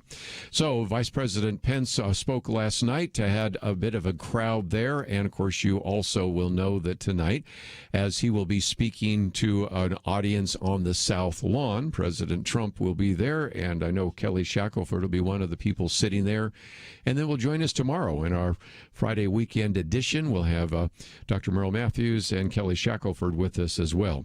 Anyway, the Vice President spoke last night, talked about some of the successes in terms of foreign policy. That would be the U.S. Embassy being moved to Jerusalem, the killing of the ISIS leader Abu Bakr al-Baghdadi, the Iranian General Qasem Soleimani. Also talked a little bit about the coronavirus, and this is a nation of miracles. But a lot of what people have been either commenting on or criticizing him on are the comments he made about, of course, the opposition, and that would be Joe Biden and Kamala Harris. He said last week Joe Biden didn't say a word about the violence and chaos engulfing cities across this country. Matter of fact, a very good piece that I'll get to a little bit later, the crisis that Democrats dare not mention. Now they're starting to talk about it, but they weren't then. He said, let me be clear, the violence must stop, whether in Minneapolis, Portland, or Kenosha. Too many heroes have died defending our freedoms to see Americans strike each other down. He then says, President Trump and I know the men and women that put on the uniform of law enforcement are the best of us. They put their lives on the line every single day. And then he recognized David Patrick Underwood, who was one of the officers who was killed at the George Floyd riots. And his sister, interesting enough, Angela, was in the audience there, and they cut to her a little bit later. And he said, Angela, we grieve for your family, and we're grateful for his service, and America will never forget Dave Patrick Underwood and his service and sacrifice to the nation. The most criticized comment by the vice president last night was this. He says, the hard truth is, you won't be safe in Joe Biden's America. Under President Trump, we will stand with those who stand on the thin blue line, and we're not going to defund the police, not now, not ever. And it was those kinds of comments that certainly generated the greatest amount of applause from the audience, but also some of the comments that came later on that regard. A couple more points real quickly. He said at the root of the agenda for the Biden-Harris ticket is the belief that America is driven by envy, not aspiration, that millions of Americans harbor ill will towards their neighbors instead of loving our neighbors as themselves. The radical left believes the federal government must be involved in every aspect of our lives to correct those American wrongs. They believe the federal government needs to dictate how Americans live, how we should work, how we should raise our children, and in the process deprive our people of freedom, prosperity, and security. And then one of the things that we were certainly wondering if would be used, because after all, sometimes a statement made by one candidate is then picked up by another. And so using a statement that was made by Joe Biden, the vice president, then said, our economic recovery is on the ballot, law and order is on the ballot, but so are things far more fundamental and foundational to our country. It's not so much whether America will be more conservative or more liberal, more Republican or more Democrat. The choice in this election is whether America remains is America. So just a couple of summaries from some of the things said by the vice president. Last night, it seemed that one of the other themes they want to address was the issue of women, and that's why you had so many different women speaking. Governor Kristi Noem from the governor of South Dakota talked about heroes and opposing the mob. Senator Marsha Blackburn from Tennessee gave a warning about the radical left. Representative Elise Stefanik from New York extolled the American dream. Of course, you then had the White House press secretary Kayleigh McEnany talking about her double mastectomy. You had Second Lady Karen Pence talking about the 19th Amendment. And then you had Kellyanne Conway talking about the number of people that President Trump has elevated, a number of women that have been elevated, I should say, to senior positions. First in business and then in government, and so went into that in some detail. Laura Trump was up there. She was also speaking. She is the wife of Eric Trump, and spent some time talking about that under President Trump's leadership, women's unemployment hit the lowest level since World War II.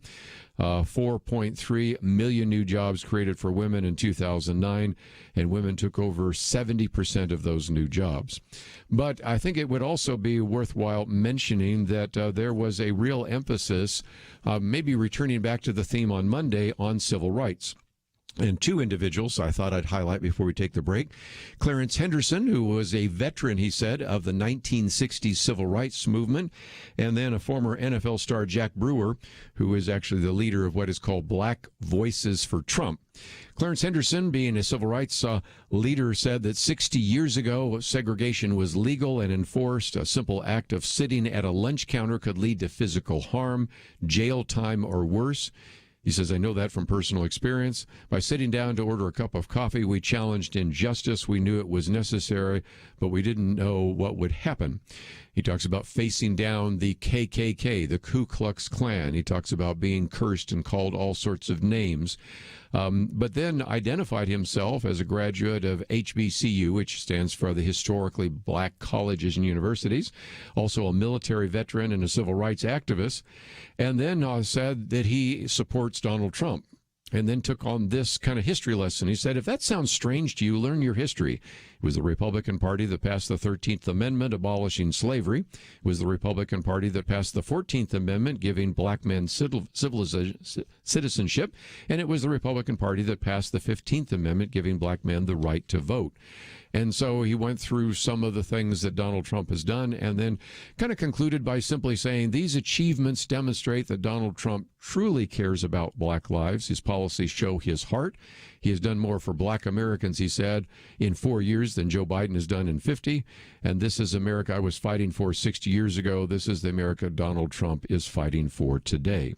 Which leads to the other individual, who is Jack Brewer, who took the time to, first of all, because he's a little younger, say, I wasn't necessarily involved in all the civil rights movement, but my dad was. And he said, I remember my dad's bravery when he stood against the KKK rally in my town. My father taught me to back down for no one. He says, I know what racism looks like. I've seen it firsthand, and it has no resemblance to President Trump, and I'm fed up with the way he's portrayed in the media, who refuse to acknowledge what he's actually done for the black community. And then he sort of sent some messages to any African Americans that might be watching that particular speech that he gave, because he asked, are we so offended by the president's campaign slogan, Make America Great Again, that we're going to ignore that Joe Biden and Kamala Harris have collectively been responsible for locking up countless black men for nonviolent crimes? Are we going to allow the media to lie to you about falsely claiming that he said there were very fine white supremacists in Charlottesville? He didn't say that. It's a lie. And ignore the so-called Black Lives Matter organization that openly on their website called for the destruction of the nuclear family. So he said, my fellow Americans, our families need each other. We need black fathers in the homes with their wives and children. The future of our communities depend on it. He says, I'm blessed to run an inner city youth program and also to teach in prisons across America. And so he talks about some of those very important issues. But he ends by simply saying that if nothing else, let this election be a call for all God's people who are called by his name to humble themselves and pray together and to seek his face and to turn from our wicked ways, and then he will hear from heaven and will forgive our sins, and he will heal our land. Amen, and God bless. So it was a very powerful speech. Many people think it may have been the best speech of the night, and I knew very little about him, did not expect that this would have such an impact, but it is one that a lot of people have been talking about today, and you can certainly find it out there on the websites if you would like to watch it in its entirety. Let's take a break. We have a lot more to cover, and we will do so right after this.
Now, back to Point of View, your listener-supported source for truth. Once again, for just a few more minutes, and let me just mention at the top of the hour, then we'll have Dr. Larry Crabb with us as we'll be talking about his book, Waiting for Heaven, Freedom from the Incurable Addiction to Self. Good break from some of the issues in the news. And tomorrow we will have, of course, our weekend edition. And one of the things I think we will focus on are the remarkable differences between the Republican convention and the Democratic convention, not just in terms of policy, which we've certainly talked about so often and will continue to talk about, but how one particular convention talked about certain issues and the other convention never mentioned it. A good example, and we'll probably post this article tomorrow by Alexandra De Sanctis, why Republicans talk about abortion and Democrats don't. And of course, a very powerful speech just the other day by Abby Johnson, a former clinic director for Planned Parenthood, going into incredible detail about what abortion is. And I was struck by some some of the tweets that came out afterwards, some people saying, I had no idea. And I thought, really? I mean, we've been talking about abortion for decades, and people go, I had no idea. And another one, which is by Rich Lowry, maybe we'll post it tomorrow, and maybe I'll just read part of it right now, the crisis that Democrats dare not mention, because he talks about the fact that during the Democratic National Convention, they mentioned almost every sort of malady except one. Is the country going through a terrible pandemic? Yes. Is it punishing recession? Absolutely. Is our democratic system itself under threat? Of course. Is the planet about to be destroyed by inaction on climate change? Check. Are systematic racism, inequality, corporate greed blighting our nation? Most definitely.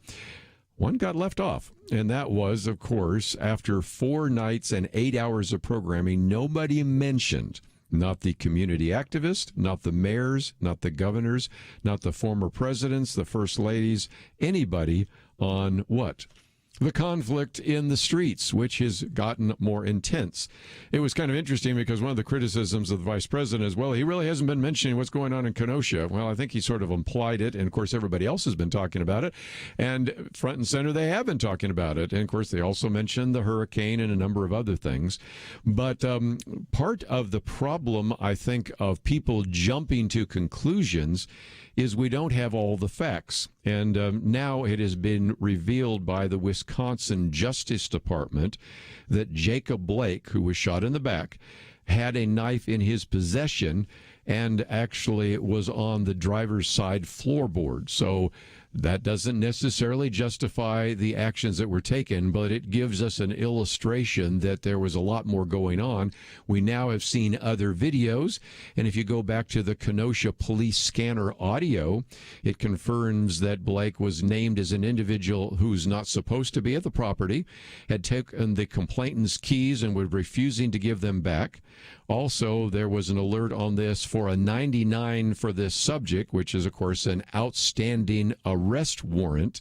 So those are all sorts of facts that didn't seem to factor into the decision by the Milwaukee Bucks to decide to unilaterally decide they weren't going to play the playoff game. And all of a sudden, we didn't have NBA games. We didn't have WNBA games. We didn't have Major League Baseball games.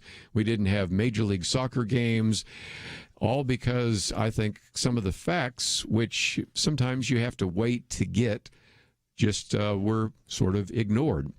And James Carafano puts it this way: we have 5 reasons why some of these violent radicals are becoming more emboldened. Number 5, he says, we're facing a capable enemy. Some of the street militias have shifted their targets and tactics and are bringing more to the fight. Number 4, there's a war in our streets. Sustained violent protests attract extremists who actually want more extreme violence. And as we've seen in Portland, violent extremists then draw counter-extremists, and all of a sudden now you have even more fights in the street. Number 3, local officials have failed us, and he talks about the fact that Portland, Seattle, Chicago, all sorts of cities have spiraled out of control because some of the political leadership have failed to even address the issue. And when you go through a national convention and never even talk about it, maybe that emboldens individuals. Number 2, our media has failed us because, again, while there have been some things that have been given wall-to-wall coverage, certainly the violence in the cities has not been one of them. And the number 1, he says, the politicians have failed us. And so as a result, we have seen what has taken place. And I've got in front of me here something that's, of course, disturbing. A church was burned down in Wisconsin. So you now have in Kenosha, Wisconsin, not only the destruction of so many businesses, and we're talking about a mattress store, of course, the church, Mexican restaurant, cell phone store, all the broken windows at the car dealerships and other things. As one person put out on the tweet, nothing like burning a church to reflect anger. So this is a piece that was forwarded to me by Kelly Shackelford. I think he's going to have a lot more to say about the burning down and attacking of churches. And he probably will also want to say something about the other article I've posted. This is by Todd Starnes, and that is a message was put on the front door of a church in Santa Clara, California, North Valley Baptist Church. It was a cease and desist order that came from Santa Clara. The congregation, according to Todd Starnes, has been accused of holding indoor services, failing to ensure that speakers wore face masks, and singing. And Todd Stern says, good readers, the church stands accused of singing hymns and spiritual songs. And the letter reads, North Valley Baptist is failing to prevent those attending, performing, and speaking at North Valley Baptist services from singing. This activity is unlawful, which I don't know I would have expected. Todd Starnes puts it this way. Let that sink in for just a minute, folks. Congregational worship is against the law in California. And then it goes on to read a little bit more from the letter. The letter says, this county understands that singing is an intimate and meaningful component of religious worship. However, public health experts have also determined that singing together in close proximity without face coverings transmit virus particles further in the air than breathing or speaking quietly. And, of course, Todd Starnes doesn't let some of that go because he points out that, indeed, as the letter says, the county demands that North Valley Baptist immediately cease the activities listed above and fully comply with the risk reduction order, the gatherings directive, and the state July 13th order and state guidance. Failure to do so will result in enforcement action by the county. And Todd Starnes can't resist by saying, it is important to remember that North Valley Baptist Church is in the United States, not the Soviet Union. Are there possible risks of gathering together? Yes, there are. Can intelligent people modify those risks and deal with those? I think they can. Can churches do so? I think they can as well. But this battle will continue to go on, and it is one that will keep at least some attention to as we begin to focus on that. But I did want you to at least have access to some of these articles we've posted, one dealing with the convention bump, one dealing with the cease and desist order that was posted on the church's front door. I have information about the book we're going to be talking about in just a minute, Waiting for Heaven. And a while back, a couple hours ago, I actually did an interview on one of the articles we posted on the biblical roots of capitalism, how prosperity and generosity really file back to the biblical views of capitalism, and I thought you might find that particular article helpful as well. Well, we're talking about that. My Viewpoints commentary today is entitled The Misdirected Rage, and a lot of that comes from Ned Ryan, who points out that there are some reasons why young people may be in the streets angry about what is happening in the culture, but a lot of their rage is misdirected, especially when you're tearing down businesses and churches and others that have maybe been doing so much good. And Igvin acknowledges that maybe they don't like capitalism, but what they're really reacting against is a crony capitalist system, not a real free market. But anyway, we're going to take a break, and when we come back, we're going to have a chance to break from all the news and talk with our friend Larry Crabb. All that coming up right after this. Sometimes I think about seeds. You ever stop to consider that some seeds become entire trees and some trees grow up and produce fruit? Other seeds become flowers or vines that bring us vegetables or berries. And some trees don't have fruit, but they're just pretty, especially in some parts of the country when it comes to the fall colors. Yeah, sometimes my mind goes off like that. And I also think about such things when it comes to the seeds that so many have planted in the quest to impact our nation through Point of View Radio. You may think that your gift is a small thing, but like a seed, it can grow to have an impact beyond your imagination. If you want to see beauty again in America, consider planting a seed today and making a difference by joining the Point of View Truth Team. Get the details today, right now, by visiting pointofview.net/team or call us at 1-800-347-5151. Plant a seed for a great future. Cultivate truth. Pointofview.net/team and 800-347-5151. Point of View will continue after this.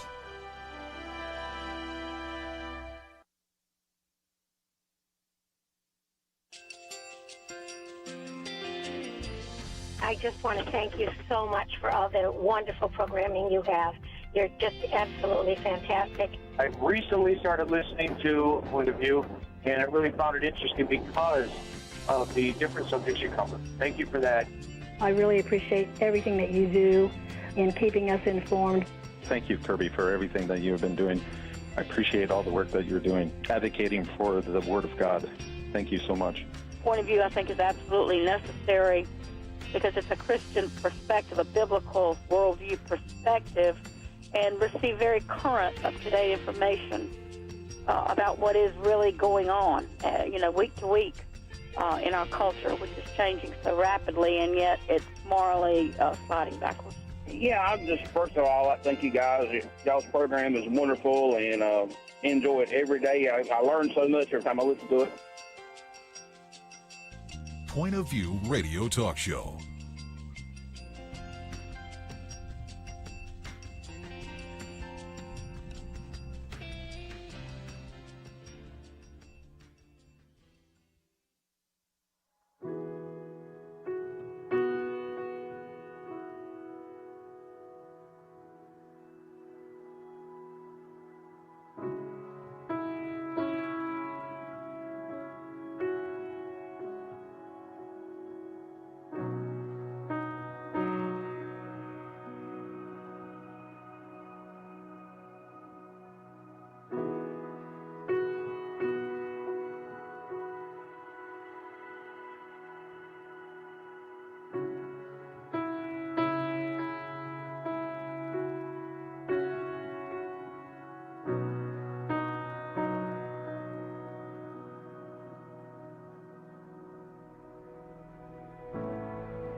Hi, this is Kirby Anderson. You know, each day we take on the tough issues and provide a biblical perspective to them. The topics we cover are wide-ranging. Apologetics, theology, prophecy, creation and evolution, intelligent design, marriage, family, child-rearing, the millennial generation, trends in society, politics, economics, business, religious liberty, the Constitution, public policy, foreign policy, military policy, tensions in the Middle East, abortion, homosexuality, pornography, sexual ethics, media, technology, history, and America's godly heritage. We talk about anything that affects your faith, your family, or your freedom. So don't go anywhere, because Point of View continues right now.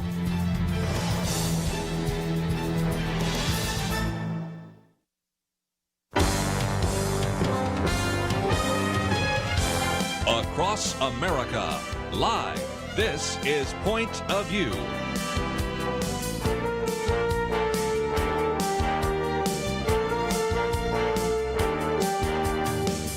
And now, Kirby Anderson. You know, if you've listened to this program any length of time, you know that we talk about a lot of different topics. Sometimes we talk about addiction, as we did just the other day. Sometimes we talk about self-addiction or narcissism, and that is a topic that surfaces. We sometimes get into theological issues like heaven and the eternal state, and we oftentimes talk about counseling and how to maybe bring about a real and significant change in a person's personality and behavior. And in some respects, this hour, we're going to pull all of those pieces together in this book that came out just about a month ago, Waiting for Heaven, Freedom from the Incurable Addiction to Self. And it is written by Dr. Larry Crabb, individual that I suspect all of us know, author of more than 25 books, Inside Out, probably one of his better known, founder of New Way Ministries, and founder of Larger Story. He, of course, has a PhD in clinical psychology. Also has served as the Distinguished Scholar in Residence at Colorado Christian University. And Dr. Larry Crabb, a delight to have you on the program with us today. Great to be with you, Kirby. It's my privilege. Give us a little bit of a sense of the genesis of this. Your son does a little of that in the introduction. But in a sense, I get the sense that you not only come to this conclusion about how looking and waiting for heaven is important for the people that you counsel, it's really important for all of us, and it really comes from your observation of society. But tell us more, if you might. And it also comes from my look in a mirror. I'm 76 years old. I've gone through leukemia. I currently have a struggle with cancer that is not life-threatening. And I just find myself saying that I'm getting maybe a little bit weary. I don't want to use the word cynical, but kind of weary about the fact that, in my observation at least, that a whole lot of emphasis in the church, from the pulpit and Christian books, is legitimately on here's the principles for how to live now. And the implication, I think, that we easily take from that is if we follow these principles, life's going to really go well for us. It's going to be just right. You know, if you're a really good husband, you're going to have a great marriage. If you're a really good mom and dad, you're going to have great kids. If you eat healthy, you're going to stay well. You're not going to get sick. And that just isn't true. And it just seems to me that one of the things that I think is really not picked up on, that I maybe first picked up from C.S. Lewis. He's kind of my favorite writer, I suppose. I think you need to read C.S. Lewis to be clear on a lot of things. At least that's my prejudice. But he talks about, in Mere Christianity, he talks about the inconsolable longing in every human heart. We have a desire that nothing in this world can fill. And that just makes eminent sense to me. And he goes on to say that this desire is something that nothing in this world can satisfy.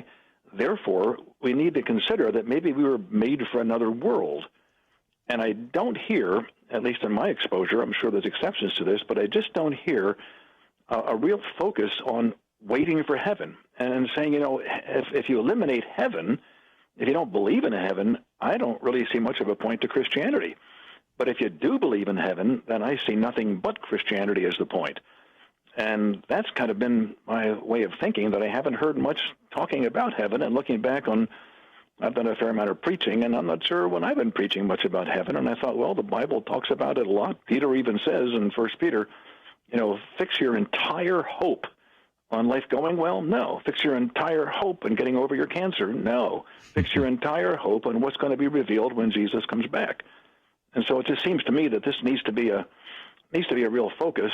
And as I began to think about that, I thought too about the whole addiction issue. And I'll just make a quick comment about that we can go any direction you like. But it just seems to me that when we hear the word addiction, we immediately and understandably think about, drugs or alcohol or sex and maybe even money.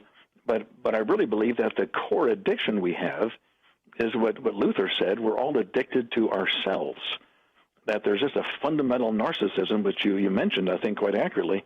When I was in graduate school, I learned about narcissism, but I learned it was a psychological disorder that afflicts only a few. And I'm thinking, no, I don't think so. I think narcissism is a preoccupation with yourself and looking at life as the opportunity to get what I want and to kind of demand it. And so I'm thinking about a relational addiction is maybe the root of all the other kind of addictive disorders. So that's just a scattered response to your great question. Well, again, it's a great connection to C.S. Lewis, because sometimes I use that quote: if we find ourselves with a desire that nothing in this world can satisfy, the most probable explanation is that we were made for another world.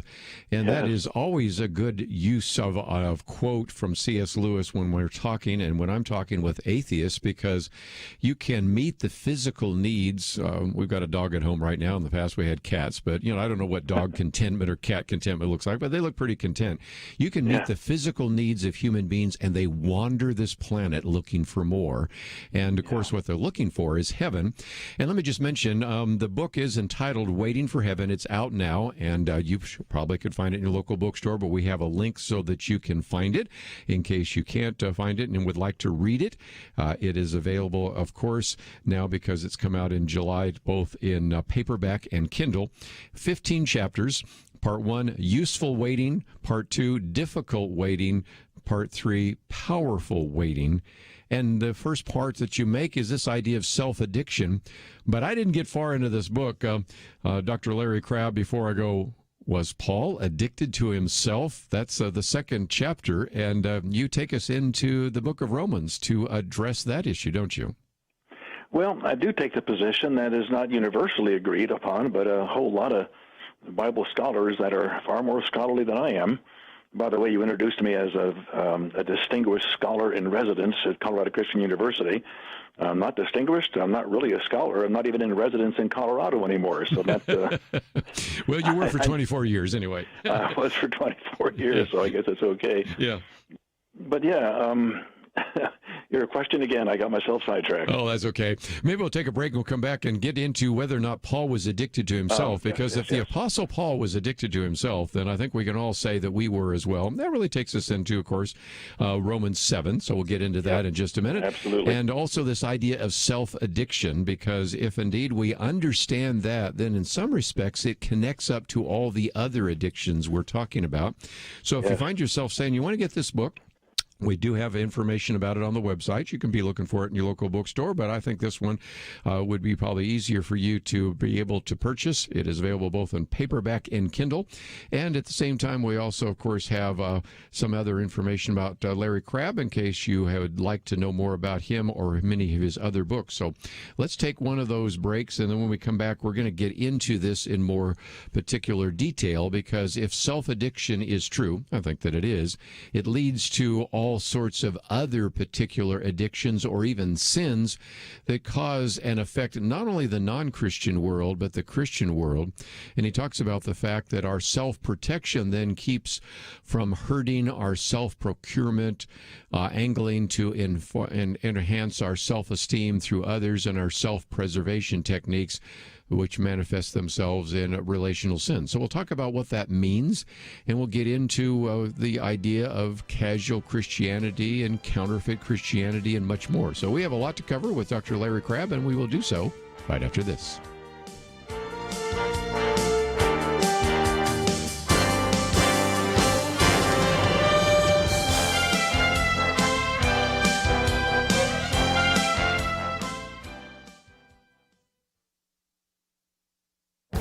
This is Viewpoints with Kirby Anderson.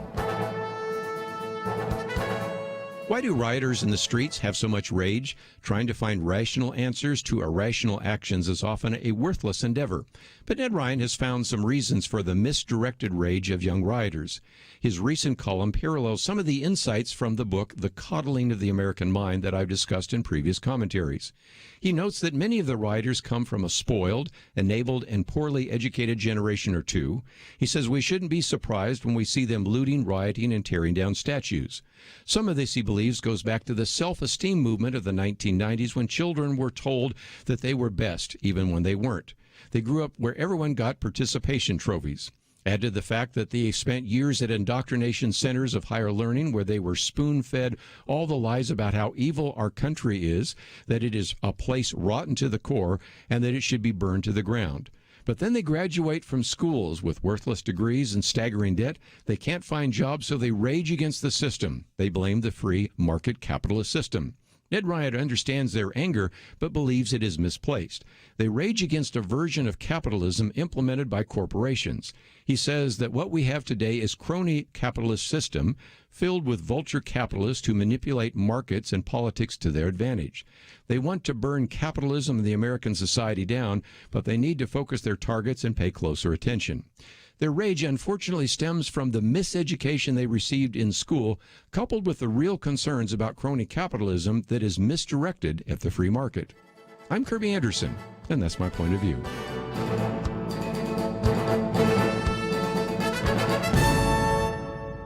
For a free copy of Kirby's booklet, A Biblical View on Loneliness, go to viewpoints.info/loneliness. That's viewpoints.info/loneliness.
You're listening to Point of View, your listener-supported source for truth. Privileged to have with us today Dr. Larry Crabb as we talk about his new book, Waiting for Heaven, Freedom from the Incurable Addiction to Self. And Dr. Crabb, let's see if we can get into this, because in some respects the book is a great antidote to this idea that if you just do these things and follow these biblical principles, everything will be great. Well, not necessarily. And if nothing else, you really identify this issue of self-addiction and then say, really, if you look at it in the book of Romans, especially Romans chapter 7, the Apostle Paul seems to be struggling with this same issue of self-addiction that you're talking about. Absolutely. And one of the things that I say in the book is that that our battle against sin becomes more intense, not less intense, as we mature. And I think that's what Paul indicates. Romans chapter 7, I take it to be Paul is talking about himself as already converted, already a Christian, and maybe even a mature Christian. And listen to the incredible things that this godly man, we call him the greatest Christian of all times, but what is he saying as he looks at his life? I don't really understand myself. I want to do what is right, but I don't do it. Instead, I do what I hate. I don't want to do what is wrong, but I do it anyway. And I find a kind of a crazy comfort in that, because that's true of me too. Mm-hmm. Maybe that's part of the battle of walking on this narrow road that Jesus said not many people find, that maybe Paul was in fact born, and even after conversion still had a struggle with his own being, had this old nature, some people call it, but a predisposition that is still there, maybe not central to his redeemed heart, but still there, called the flesh, that says, I want to understand what is good for me, and I'm going to pursue what is good for me. And if something that is wrong feels good to me, I might just go ahead and do it. And that's simply what I call an addiction to self. And do I think Paul was addicted to himself? Yeah, but I think he found some real victory. I don't think he found complete victory until he got to heaven, but he found some growth. He found some maturing. And that's what my book is arguing for. It's not arguing for sinless perfection, because if that's the case, I'm really missing out on that. But if it's true that we're not going to be fully glorified until, in fact, we are glorified by going to heaven, then that means that all of us need to reckon with the fact that there's a battle going on within us, and that was true of Billy Graham, true of Martin Luther, true of the Apostle Paul, and obviously true of the likes of me. Well, and again, this is what we sometimes in a seminary call, sanctification as part of the growth that needs to take place in our lives. So that is certainly the case. But one of the things you do early on is talk about different kinds of Christians, committed Christians, casual Christians, and complacent Christians. And I love the chapter because it says one Christian who waits and two who don't. Talk about that for just a minute. Yeah. The idea of committed Christians, and I think it's a rather small minority, and I think I've met a few, and I aspire to being in this category, but a person who's committed is so committed to the Lord's will in this difficult life because they know that God places a huge premium on patience and endurance. Colossians 1:11, Paul says, I want you to know the almighty power of God. And I wish he'd have finished that sentence by saying the almighty power of God, which delivers us now from any temptation to sin. But that's not what he says, and from any difficulties in life. But what he does say is, I want you to know the almighty power of God that enables us to endure and to be patient with our own failures, with life's difficulties. And a committed Christian takes that very, very seriously and is able to say that I'm going to wait for the full satisfaction that my soul longs for until I get to heaven, and I'm going to keep an awareness that the battle now is going to be real, but I'm committed to God's will even when it's difficult, and I'm going to call perseverance one of the core fundamental virtues of living the Christian life. That's a committed Christian, committed to God's will at any cost. We talk about spiritual formation, becoming like Jesus. Do we really want to become like Jesus? I mean, he lived in such a way that people hated him, and he gets himself killed. And I'm thinking I'd sort of like to not have that happen. So am I really committed to becoming like Jesus at any cost? And then you have what I call casual Christians who I think this is maybe the majority. And another phrase I have for that is people that are perhaps prematurely content in some way, that we're casual about our faith. We believe it. We hate our sin. But we really don't take it all that seriously, and we're just a little bit casual about it. We get discouraged, we hurt, we pray, we think we're repenting, but we really haven't gotten serious about what is the core battle going on inside of us that is going to require God's grace to have any victory at all. And then do we really find a thirst within our souls that, Psalm 42, I thirst for the living God. I can't wait for the day until I stand before him. A casual Christian would have that thought in his mind, but it wouldn't define his or her life because they take things a little too casually and not seriously enough. And then you have the complacent Christian, and this to me is I think too large of a group that I'm tempted to belong to. I've had a pretty good life, and I've been married 54 years, and my wife still loves me, and I love her, and we have 2 sons, and they both know the Lord, and I have enough money to go out for dinner. I've got good doctors that are taking care of my struggles. So, my life is good. Everything's just fine. And I'm just going to enjoy the blessings of God. And whenever something good happens, I'm just going to say, isn't God good? Because my life right now is blessed. And I think there's a lot of people, and there's sometimes I lean in this direction of looking at all the blessings of life and saying the blessings of life are God's promise that he's going to give us whatever we need to feel comfortable in this world. And that, to me, is a complacent Christian. So those are 3 categories that I aspire to belong to category number 1. Well, and when you talk about the Apostle Paul, I mean, here you get the sense that he's ready to go to heaven. To be absent from the body is to be present with the Lord. Talks about these insignificant trials and troubles. And I thought, he has been shipwrecked, he's been stoned, he's been left for dead. And he refers to those as basically insignificant or small troubles, depending on which translation you have. And so in some respects, it is an illustration of what it's like to be a committed Christian, who recognizes that just because I follow the Lord, everything isn't going to necessarily line up for me in a positive way. And Christians, unfortunately, in North America can sometimes believe that. But as you have probably traveled overseas, as I have as well, and I meet believers in other countries that are literally praying for their daily bread. They don't know where their next meal is coming from, and they're praying that they will be strong in the midst of persecution, not praying that they won't face persecution. That gives me a little bit better idea of what it means to be a committed Christian. What do you think? It's a very different understanding of what it means to be a committed Christian. It really is very, very simple.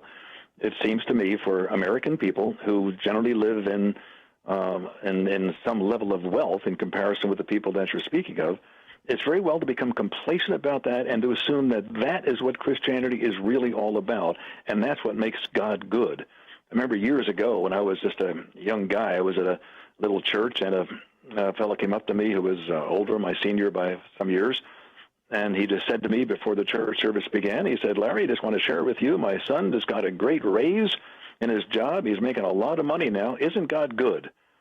And I remember my thought was, if your son had just been fired, would you say God is still good? And that got me thinking about, do we have a different definition of God's goodness than we're supposed to have? That maybe God's goodness has much more to do with dealing with our real problem, our deepest problem, sin, that deserves punishment, and it's already been taken care of, and he thinks that's a big deal. And then Paul, the passage you're quoting in 2 Corinthians 4, Paul is saying that because I'm forgiven, I still sin, I don't do what I should do, I do what I hate, but grace covers all of that. There's no condemnation for me. And then he says the glory that's come is just now, the troubles that we have now is not worthy to be compared with what heaven is going to be like. And do we even think like that? And even writing the book, I realized I don't think like that as much as I should. So the book has been a tremendous challenge to me, actually. Well, I found that sometimes when you write a book, sometimes you learn the most, or when you teach a Bible study, you're the one that benefits from it the most. Yes, so absolutely. Let's take a break, and when we come back, I want to talk about Moses. We've been talking about Paul, but you have two chapters here on Moses and, of course, this idea of useful waiting. Then we're going to move on to difficult waiting and really kind of some of the struggle for self-control, which is really important, and whether self-control is even possible, so we'll get into that. And then finally, we'll talk about this idea of powerful waiting and a pathway and really the whole power of choice and this idea of hope of glory that you talked about just a minute ago. So a lot more to cover. This is a book that is now out and about 120, almost 130 pages that you will benefit from in terms of waiting for heaven, freedom from the incurable addiction to self. And it is written by Dr. Larry Crabb, and you can certainly look for it in your local bookstore, but we've given you information about it so that you can get it in paperback or Kindle and benefit from that as well. It might be a great small group study that you might want to pursue as well with other people in your sphere of influence, but I'm certainly convinced that you can read through this and benefit from the great insights from Dr. Larry Crabb. We'll continue our conversation and be back right after this. 2020. It's been a pretty eventful year. We've experienced international tensions over the coronavirus and lockdowns, economic uncertainties, cities overrun by protests, rioting, and looters, and coming soon, a presidential election. Question: where will you get real news, credible opinion, clear biblical thinking on the things that matter most? Answer: Point of View Radio with Kirby Anderson and the team. You can make sure their voices continue speaking loud and clear by taking a moment right now and joining the Truth Team. It is easy, but you do have to visit our website or make a quick call. Go to pointofview.net/team or call 800-347-5151. You have the power to make a difference. Joining the Truth Team can help ensure that millions of people will get a different opinion from the major purveyors of fake news. We don't get big advertising dollars like the networks or tax money like PBS. We depend on you. Pointofview.net/team and 800-347-5151. Point of View will continue after this.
listening to Point of View.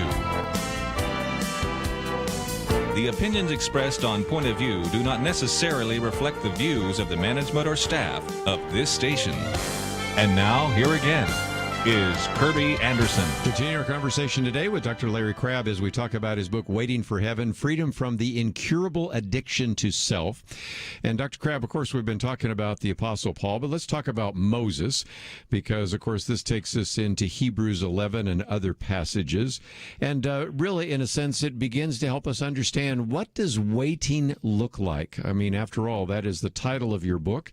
And yet it is, I think, important for Christians to understand this idea of waiting for heaven and to actually become heavenly minded and to think about how to endure and to be perseverant in the midst of the circumstances you find yourself in. So help us out with that. Well, absolutely. Two of my favorite Old Testament characters are Jeremiah and Moses. I'm drawn to Jeremiah because for 40 years he was faithful to God. He was given God's word, and he proclaimed it faithfully for 40 years. Nobody listened, and he had a miserable life. And I'm thinking, God, have you just not promised us to have the abundant life, meaning an abundance of comfortable blessings? And apparently not, if Jeremiah's life is any example. But then I thought about Moses, and he's just a more classic example, more explicitly, of waiting for heaven. The passage you mentioned in Hebrews 11, verse 26, where he says that, or the Bible says that what he did was he thought it was better to suffer for the sake of Christ than to own the treasures of Egypt, for he was looking ahead to his great reward. And him looking ahead there, I think, is a bit of a picture of Moses was saying that I'm going to endure living in this wilderness for 40 years, and even when I get to the end of this 40 years, I'm not even going to get into the land of Canaan. He didn't even get the reward in the earth that he wanted. But this is an example of waiting for heaven. And what he did, it seems to me, and I borrow this from J.C. Ryle's book on holiness, which is a marvelous book where he talks about Moses in ways that I have been stirred to think about. He gave up a guaranteed for life place of power and prestige as a prince in Egypt. He had a good life. He had a great life. Everything was going well. His grandfather was the Pharaoh. His mother was a daughter of the Pharaoh, and he was in a classic position, and he gave it all up because of the faith that God had something better in mind for him. Not only did he give up the power and prestige, but he gave up what the Bible calls the fleeting pleasures of sin. Now, I can only let my imagination wander on that during the first 40 years of his life living in Egypt. What kind of pleasures of sin were available? I imagine a rather large amount, and all those were available to him. Did he indulge? We don't know. But he got to a point where he said, no, whatever those pleasures are, they're fleeting. I want something that's permanent, and I'm going to wait for what God is going to give me. Something he has is better in mind for me than just helping me become a lover of pleasure rather than a lover of God. And then he gave up prosperity. I mean, obviously he had a pretty good bank account, I suppose, being the grandson of Pharaoh. And he said, no, I'm just not going to live to make sure that my bank account is everywhere I want it to be. Nothing's wrong with having money to pay your bills. I happen to have enough money to pay my bills, and I'm grateful for that. But Moses said, but that isn't the point of my life. And if it costs me everything in order to follow God, I'm willing to do that, all because I'm looking forward to the pleasures that are coming. He really made, from a very human point of view, he made some really stupid choices. Yes. Talk about that. He chose suffering. He chose misfortune. He chose abuse. The Bible calls it he chose mistreatment. Why would he do that? He wasn't a masochist. He wasn't saying, gee, let me see how bad I can make myself feel. That's not what he was doing. He was saying that the pleasures that are available now really don't measure up to the pleasures I was designed to experience. And I believe my pleasures are somehow in this God that I'm worshiping. And so I'm going to give up these pleasures. I'm going to choose the company of a despised and broken people. I mean, the people of Israel were in miserable life for 400 years, and he says, no, I'm your brother. I'm going to be a part of this, and I'm going to put up with humiliation and suffering. I'm going to put up with scorn, whatever I need to put up with in order to follow God. And if there was no future for him based on doing that, then I think he was just foolish. And I just find that as a marvelous example of what it means to follow Christ at any cost. And if you're blessed with a lot of things, I'm blessed with a lot of things, be grateful for them. but don't call them the ultimate, because they don't satisfy the soul as fully as you want it satisfied. Only heaven's going to do that, so pay whatever price to follow the Lord on the narrow road, knowing that heaven's coming up, and Moses, to me, is a great example of that. Yes. In your chapter on foolish choices, you talk about, and they all start with the S, to suffering and to social outcast, being the company of despised and broken people, and to scorn and facing reproach and rebuke. But let's move on, because in addition to that, then it takes us into the next section on difficult waiting, and really what you call the struggle for self-control, and even the question, is self-control possible? And you said, well, it depends. Help us out with the idea of self-control. Well, I talk about wait with great passion. That's one of the phrases that I have at the beginning of that chapter, chapter 8, wait with great passion. And what I go into there is, suppose God said to me, all right, I want you to drum up some passion. It's like, I don't know how to do that, God. I don't really know what it means to drum up great passion, but you want me to wait with great passion. So what are you talking about? Is it possible to have such a passion for heaven that you learn, because of what's coming later, you demand nothing now? And that's kind of one of my key thoughts, in at least in my own experience, as I think about heaven. There's so much that I want now, and nothing's wrong with wanting certain things, but the issue is, do I demand? And with some of the things that I talk about there, is it really possible? I think if I had to summarize all that I'm trying to say there, is that there's got to be a vision of what the gospel provides now that is really incredible, and what the gospel can provide not only for me and my relationship with God, but what the gospel can provide in who I could become as a man. And so I think of two things here. I think of what I call the exact center of Christianity, and I base this on John 17, that is it really true? And when I first was pondering this, about 2 years ago, it really caught me in a way that I had sort of known before, but it hadn't reached me in a deep way, and I became very thirsty to have a deeper experience of this, that right now, in the middle of my life now, as a man still struggling with addiction to self, not overcoming that fully until heaven, so even at my worst, I am loved by the Father just as much as he loves his eternal Son. Because I now am in Christ, therefore I'm a son of God, small s, obviously, right? Because I'm related to the Son of God, capital S. And understand that when if I get impatient with one of my sons and kind of talk in a bit of a snarky way, or get annoyed with a friend who I want to get off the phone sometimes, I got something else I got to do, and they're going on and talking too much, and I wish I could get rid of them. And those kind of things go on in me that are just ugly. And when that ugliness is very clear to me, at that moment, I'm as much loved by the Father as he loves Jesus. And my thought is, how on earth do you pull that off, Father? That goes beyond description, because your Son never disappointed you. I disappoint you on a daily basis because I'm more concerned about me than somebody else. And that, to me, is the exact center of Christianity, that I'm really loved by the Father at my worst.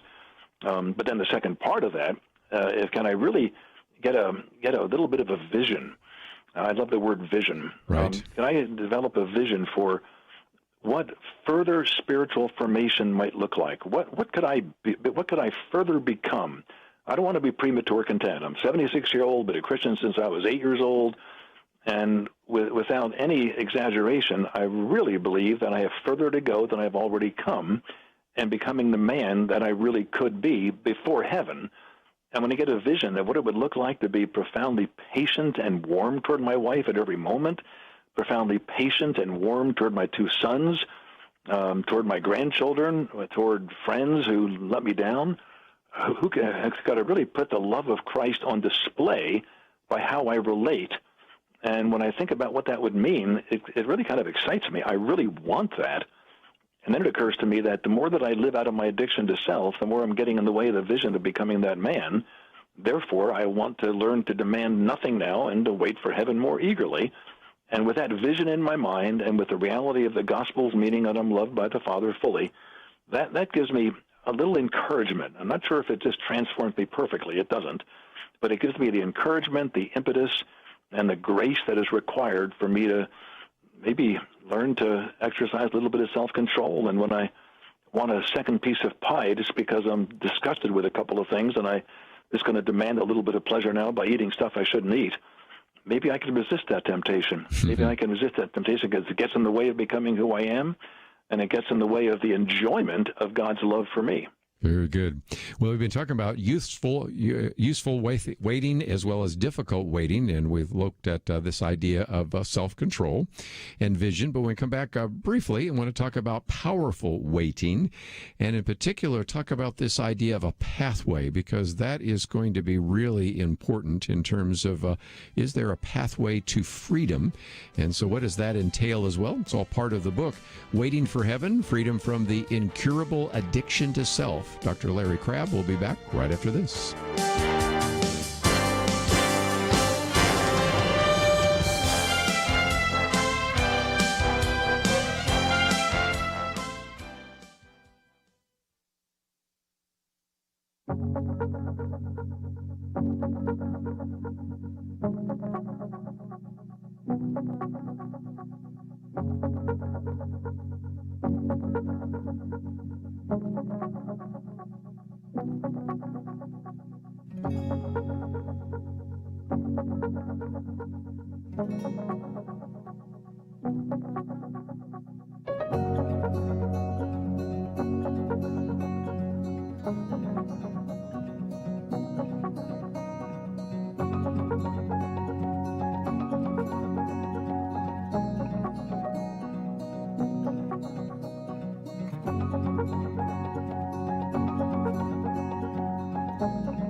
Now, back to Point of View, your listener-supported source for truth. Dr. Larry Crabb with us for a few more minutes as we talk about the book Waiting for Heaven, Freedom from the Incurable Addiction to Self. And we need to, Dr. Crabb, at least get to the pathway to freedom. We want to give people some hope. And what about this? Because you talk about this pathway, what it looks like, and how, in a sense, Waiting for Heaven will give us that pathway to freedom. Talk about that, if you might. As I got to the end of the book and was rereading all that I had written, it just became very clear to me that no matter how much you have a passionate anticipation of what heaven is going to be like, and no matter how much you want to be the man you want to be, the woman that you want to be, the element of choice is still involved. I have to make a choice to live in a way that is similar to Moses. I got to give up whatever is wrong. So how do I make that choice? How do I claim the freedom that Paul says, stand fast on the freedom that you have? What is this freedom all about? The freedom to choose what you most want within your own soul. And as I began thinking about that, I came up with two categories that began to make a lot of sense to me. Number one, I called it our capacity for choice depends on having an informed choice. And what I mean by that is, do I really believe what I claim to believe? Do I really believe that the quality of life that Christ alone makes possible is available only in Christ? Do I believe that Christianity really is the answer to my deepest longing? Do I really believe that? Does that truth so radiate within me that the choice to go in a good direction really makes sense? It isn't something I ought to do, even I don't want to, but it makes sense. Therefore, I want to do it. And that's one element. And the other element that really has been gripping me a lot is why I helped co-found what my son is now directing. It's called Larger Story Ministry. And the book, by the way, is available through largerstory.com. Right. And the thing that I became very aware of over the last number of years, and it's crystallizing in this new ministry, is that God is telling a story that began in eternity past, is going to continue in eternity future. It's never going to get off track. Satan has no power to destroy the story. And that means that the story of his love is ongoing at my worst moment, at my best moment, at my boring moments, that there's a story going on at every moment that is really good. And I want to join that story. And when I realize that story is something I really want to join the kingdom of God and bring in the kingdom of heaven into the kingdom of into earth, when I become aware of that, then my choice becomes informed. It makes sense. And that's one element that is, to me, is a very important part of the pathway to freedom. The second thing I talk about is an influenced choice. Right. And all I mean by that is that it's really kind of a simple, but for me it's a profound thought, that I'm aware of so many desires in my heart. My wife and I went out for lunch a little while ago. We wanted to go to Arby's because I wanted a fish sandwich. And Arby's had too long of a line. We didn't want to wait, so we went somewhere else. Well, I've got so many desires in my being, some as trivial as that, and some that are very, very strong. I'd like to be healthy. I'm not as healthy as I want to be. But is there a deeper thirst within me? There's a new covenant. There's the gospel reality, mean that there's a thirst within my soul that is deeper than any other thirst, and that I really want to know the Lord, and I want to be more like him. And I think one of the points that I make there is that we have a wrong understanding of morality. We say, and this is a quote from the book, we sometimes believe that people are moral who live true to whatever is naturally felt to be their deepest thirst. And I take the example of Hugh Hefner, apparently. The thirst he was most aware of was sexual pleasure. And he lived rather consistently with that particular thirst, completely unaware that as a man made in the image of God, the deepest thirst of his image-bearing soul, which obviously he denied, but the deepest thirst of his image-bearing soul had the capacity to be a thirst to know God, to want God, to enjoy God, to be like Augustine, who got over his sexual addiction by enjoying God, because that was his deepest thirst. And until I become aware that there really is a thirst within me, that obedience and waiting for heaven and resisting temptation is not just a matter of white-knuckling it and just trying very hard to be good, but it's releasing what is deepest within me. I really want to be faithful to my wife. Not only that I should be, of course I should be, but I want to be faithful to my wife. I want to be kind to people. I want to put the Lord on display by the way I relate. And that really is a thirst that's deeper than my thirst for personal comfort, deeper than my thirst for good health, deeper than my thirst for a lot of money. I have a lot of other thirsts, but they're all secondary thirsts.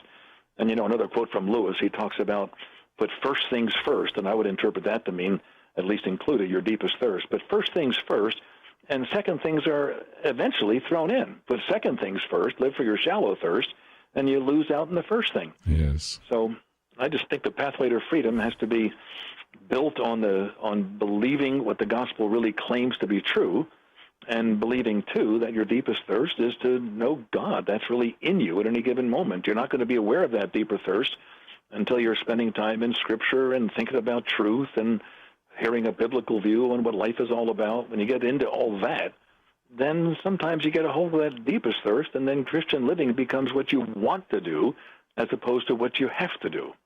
And again, I love the danger that you mentioned there, because you quote from Jonathan Edwards, of course, Religious Affections, in which he told us that we tend to gravitate toward what affects us and attracts us the most. So we need to be careful about that. But just before we run out of time, your last chapter, I love that. All about me? No. All about Christ in me, the hope of glory. Yes. And really, that's kind of, if you will, the capstone or the summary of what you've been trying to communicate today, isn't it? It absolutely is. And I do share something that's rather personal, because in the middle of some treatment that I had for gastronoma, the kind of cancer that I still have, which is treatable, it doesn't look like I'm going to die from it. I'm going to probably die of old age because I'm already old. But I really became aware when I was unable to sleep. I had to be on steroids because of some of the treatment I was undergoing, and had to sleep in the guest room. And I couldn't sleep, and I just was going through kind of a miserable time. And I just became aware. I tell the story in detail in the book. I'll just mention it so briefly now. But I became so aware of something in my life from early days of childhood, wanted someone to be there for me in a way that nobody was. Not even my really good mom and dad couldn't be there as fully for me as I wanted someone to be. Wow. My wife, I got a wonderful wife, but she can't be there as fully as I want her to be, as I want someone to be. And in about 5 or 6 of them in the morning, after not sleeping hardly at all, I just became overwhelmed. I really became overwhelmed. I had one of these great epiphany experiences of God is absolutely for me in the way my soul longs for the most. Wow. And I tell the story that it's the glory of God that I want my life to be about, not me. I got up and all I could do was sing. I began to sing, praise the Savior, ye who know him, and thank you, Lord, for saving my soul. And man, at that moment, hey, I was spiritual. I wish I would have lasted all the time. Very good. But I had a transcendent moment of the reality of this gospel story that Christ is in me, the hope of glory. And the hope of glory is coming up, and I'm willing to wait for it. I want to wait for it more than I already do. And maybe I'll learn to demand nothing now and receive whatever blessings I have with gratitude, but not with a mood of course, but, oh my gosh, God, you're so good to me to give me that. But you're not giving me what I most want, but you're going to. It's promised, and I'm going to experience it. That's waiting for heaven. That's freedom from the incurable addiction to self. Again, the book is entitled Waiting for Heaven. We also, of course, have a link to largerstory.com. And, of course, we also have information about the website on our website, pointofview.net, so you can find everything that you need. Dr. Larry Crabb, just great to have you with us on the program. Thank you for an hour, and thank you for writing the book. Kirby, it was a pleasure to chat with you, and I really enjoy the ministry that you have as well. I know of you, and I know some of what you teach, and I'm really supportive of it, so it's been my privilege to be a part of this program. Andrew and Steve, thank you for your help behind the scenes. We'll see you back here tomorrow on our Friday weekend edition. Having civil conversations about important issues seems to be harder and harder. Various media outlets tell people what they should believe, why they should be outraged, and getting people to actually think, well, it can be difficult. Whether it's the gospel, tax issues, social policy, or just about anything else, you need to have solid information and clear thinking to address the hard issues. You need God's truth applied. And that's what you get in less than 2 minutes with Point of View's Viewpoints Commentary, a daily resource to help you be informed and think through the things we need to be talking about. It is free and will arrive in your inbox each day when you visit pointofview.net/signup. Sometimes we know we should say something, but we're silent because we're not quite sure what to say. Viewpoints Commentary can help you break the silence and change the narrative. It can make you a more equipped agent for truth. Get your free subscription to the Viewpoints Commentary at pointofview.net/signup. pointofview.net/signup. Point of View is produced by Point of View Ministries.